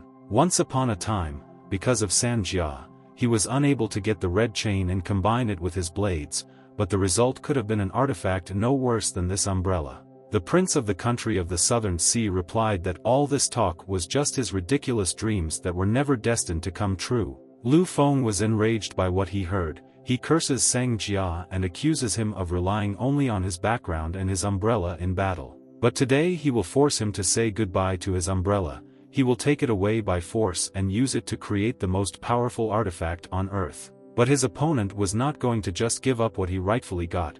Their fight had been going on for quite a long time. At one point, Sanjia attacks his enemy with a tidal wave, as a result of which the flow of water throws the crane back with enormous force. Lu Feng concludes that to get the umbrella this time he will have to give his best and use all his strength. It was truly worth the effort, because the legendary artifact was very good, but its current owner was also not weak at all. The guy from the land of the crane rushes into another attack, and the Prince of the Southern Sea activated the smooth wave technique to protect himself. At that moment, their real fight began. Both opponents were incredibly strong, but only one could win.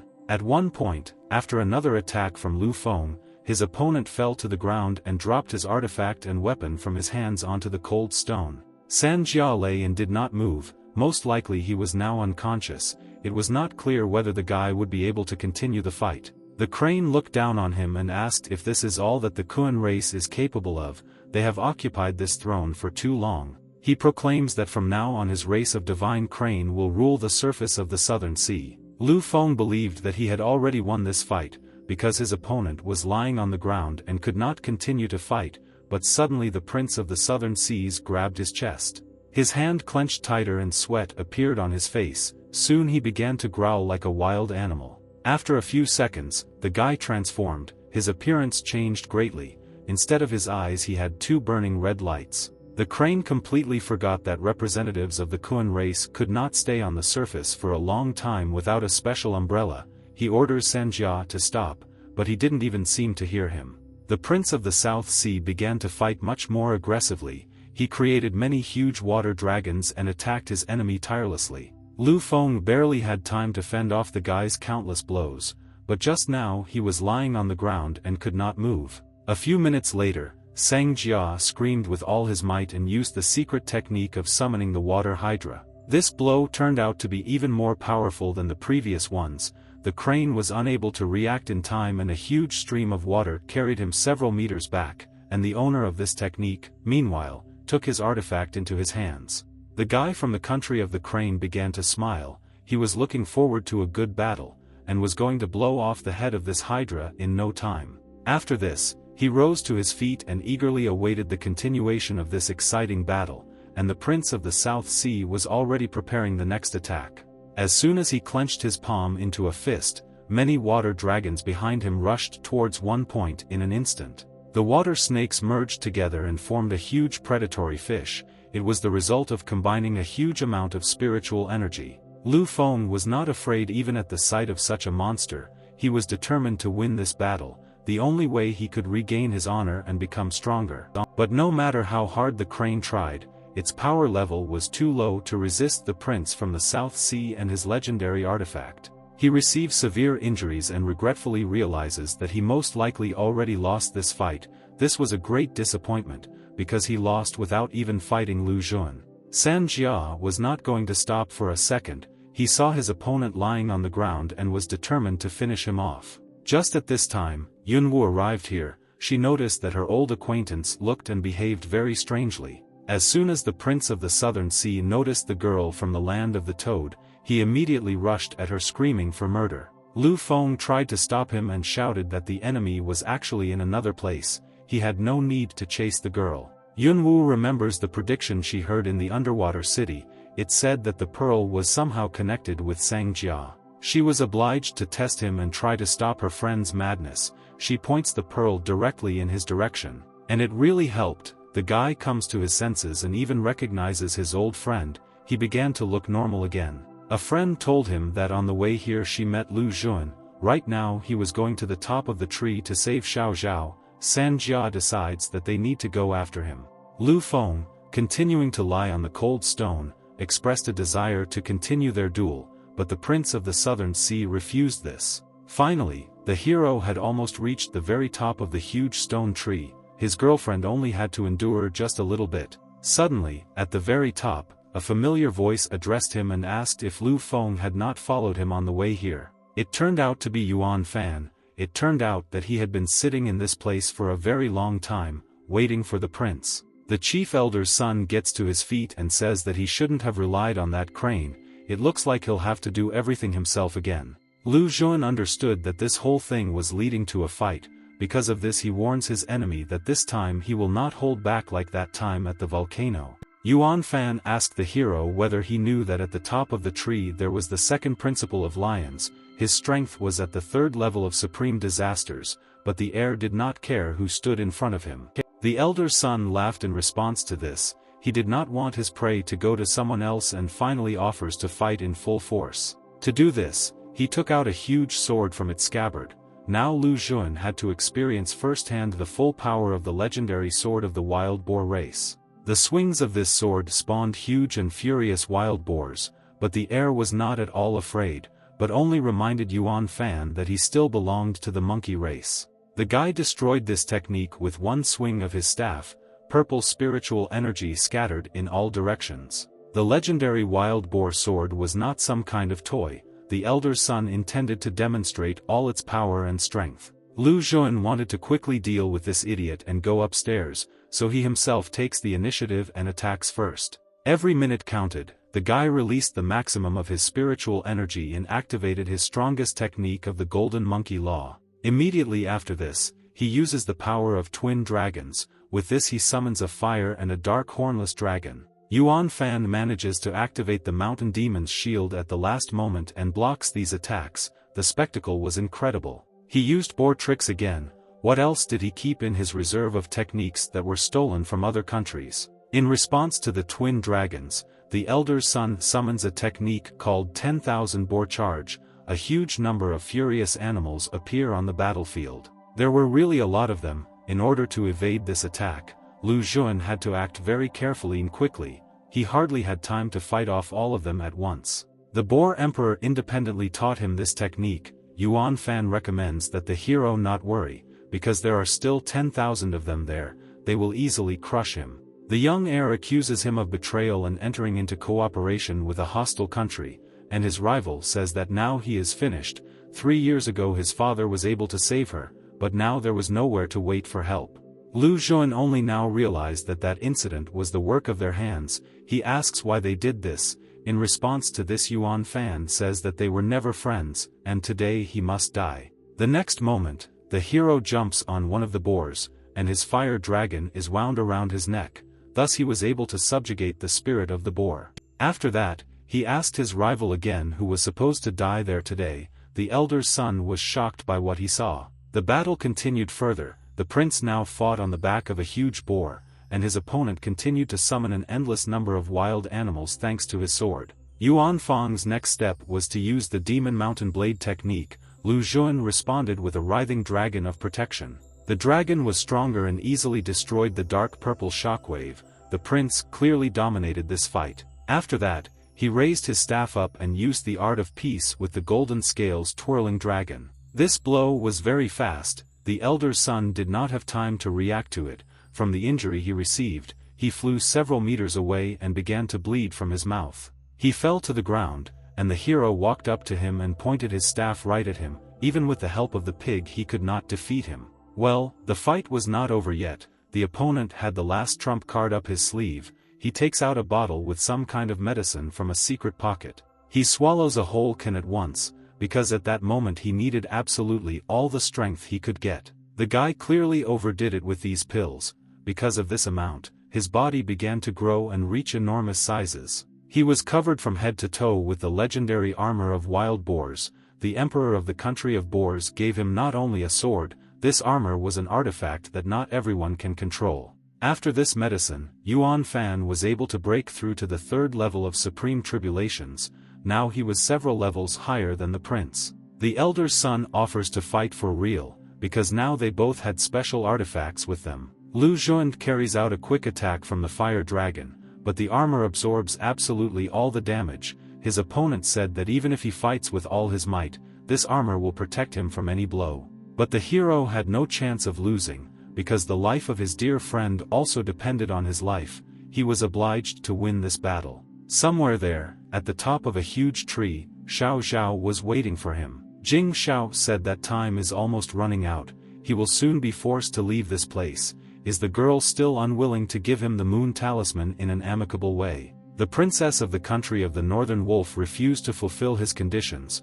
Because of this, the second prince of the country of the lion was very angry, because he had been looking for her throughout the northern region for several years and finally found her only here. From their conversation, it becomes clear that all the bad events that happened to sister Xiao were on the conscience of the Golden Lion clan. Because of them the Wolf Queen was in deep sleep. Jing Xiao uses their spiritual energy to take the necklace from the girl. She tries to resist, but it seems that her strength is not enough. At some point, Xiao can't stand it and screams and asks her older sister to help her, because she can't stand it anymore. Suddenly, the girl completely changes her appearance. Her hair changes to light purple, and her eyes become completely white. It seems that the girl gained some kind of power, and it was so powerful that the cage in which she was kept all this time shattered into small pieces. After a few seconds, the girl's entire body began to shine with a very bright bluish light. It was so bright that the second prince of the land of the lion could not look at her for a long time. Finally, when the bright light died down a little, Jing Xiao couldn't believe his eyes. Right in front of him in the air was a completely different girl. It was the Empress of the Northern Lands. The guy was happy. He was finally able to meet with the Empress of the Northern region. Apparently the sisters united two souls into one body. This is rarely seen. Her name was Ling Xiao. She recognized the young man. The Empress wanted to know how he dared to appear after the interrupted inheritance ceremony, or perhaps he came to atone for his sin. The second prince thought that the younger sister was inadequate, but the eldest turned out to be even more crazy. But he didn't care. He would force him to give him the moon talisman anyway. The Empress responded to this that, of course, no one forbids him to dream, but he is unlikely to be strong enough to force her to give him the talisman. The woman summons a huge ice wolf who immediately rushed into battle. Her power was truly amazing. The guy summoned his special black cloud spear. Jing Xiao told the wolf race Empress that the future emperor of the western wasteland stood before her, and today's battle would be the beginning of his path to the throne of the emperor. With a spear at the ready, he rushes into the attack. Today he will definitely take the lunar talisman with him. He was ready to give a lot for this. Ling Xiao asked him if he had ever asked himself whether he was worthy of wanting this artifact at all. At that moment their forces clashed in battle. The guy picked up his spear and used the void-piercing throw technique, as a result of which the spear flew forward with incredible speed, right at the wolf. This attack hits the target, the lunar beast is pierced through and through by the black spear. But the Moon Empress did not even change her expression. She raised her hand up and began to gather spiritual energy to carry out her next strike. This was the lunar mirror technique. It made it possible to completely negate any damage received during the battle, and now her enemy was left without his weapon. Her soul was in her sister's body, which they controlled in turn, because during the inheritance ceremony, her body was damaged and the Empress fell into a coma. The void dancing throw was easily repelled. The Moon Talisman was indeed an incredibly powerful artifact. Now Jing Xiao wanted to get it even more. Her sister took care of the body, and the spirit of the strong Empress of the Northern Lands found a new refuge. But Ling Xiao needed to end this battle as soon as possible, because it was an emergency and everything happened very quickly. If she lingered a little longer in her sister's body, it could suffer. The woman decides to use the heavenly wolf art technique. She summons a huge wolf's mouth, which quickly heads straight towards the second principle of the golden race. Meanwhile, between Lu Xun and Yuan Fan, the elder's son laughed and suggested that the prince surrender. If he did this, he would have the opportunity to die quickly and painlessly. The guy smiled in response to this. This upstart should have taken better care of his own life before threatening others with violence. As soon as the rivals exchanged these phrases, they immediately continued their fight. The situation was very tense. Suddenly, the young heir appears right behind Yuan Fan. It turns out that he owns the shadow cloning technique. His opponent was surprised that they were really going to defeat him with a clone, such a weak and primitive technique. It was sickening to watch. Suddenly, two huge arms grew from his back. From the outside it seemed that they were entirely composed of super-dense spiritual power. It seems that this was some kind of unique ability that the boar armor gave. These limbs were able to easily establish a powerful blow from Lu Xun. While one hand was holding the staff, the other hit the hero with all his might, causing him to fly several meters back. Lu Xun was very similar to his father during the battle. Yuan Fan and his father tried to destroy him many times, but each time they had to retreat. At that moment, the prince realized that it was they who killed his father. He could not believe his own ears, because just a few years ago they had been friends. Yuan Fan was once again convinced of how naive and stupid a child the young heir was. Only now the obvious truth dawned on him. Now he was going to send him straight to his father. Right in the midst of their battle, loud sounds were heard from the top of the tree. The hero immediately realized that his girlfriend was now in great danger. Suddenly he notices that a woman is falling from the highest branch. At first he thought it was Xiao Xiao, but in fact it was her sister. Lu Xun still could not just leave the battlefield, because his opponent continued to attack him all the time and deliver quick and powerful blows. Trying to repel the next attack, the hero realizes that his hands are very sore. Each time it was more and more difficult for him to parry the powerful blows of Yuan Fan. He recommends that the prince stop resisting, because after another blocked attack from his sword, the hands of the future heir broke. He should have accepted defeat and died. The guy couldn't move, but his girlfriend was still waiting for him and hoped that he would save her. Besides, he had not yet avenged his father. There was no way he could die here.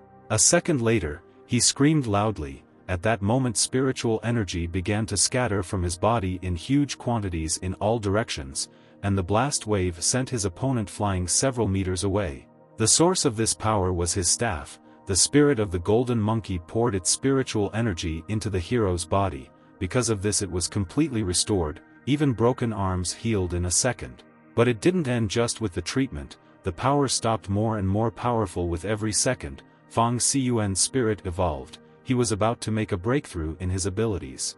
After how many seconds, the guy felt an incredible energy inside him that was increasing faster and faster. It seemed like right now he was moving to a new level of the heavenly path. Yuan Fan looked at him and couldn't understand what was happening to him. How he was able to break through to the third level of supreme disasters. Did the staff really always have such power? What kind of artifact is this? This was indeed the case. The reason for such lightning-fast growth was that the red chains completely merged with the staff. As a result the artifact became stronger several times.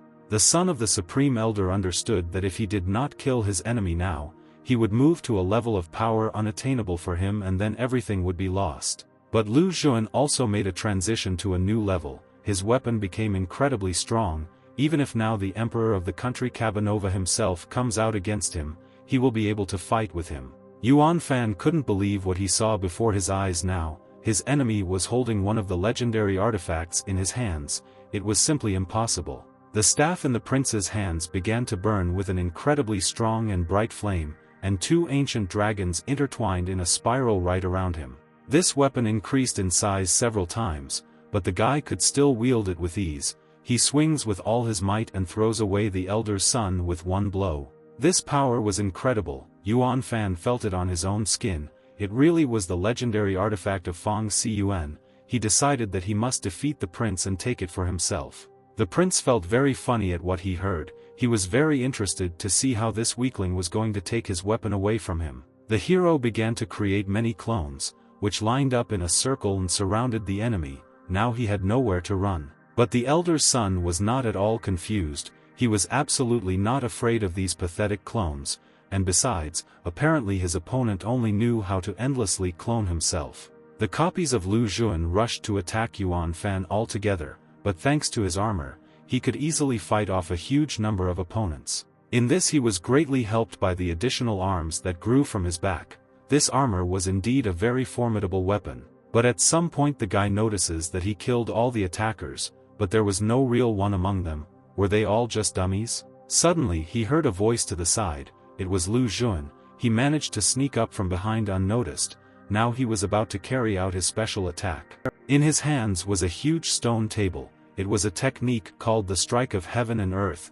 Now this Hulk will drive the villain into the ground. The elder's son tensed. His armor was, of course, very durable, but it might not have saved him from such a huge thing. He took out Kabanov's ball and tried with all his might to hold back the hero's pressure.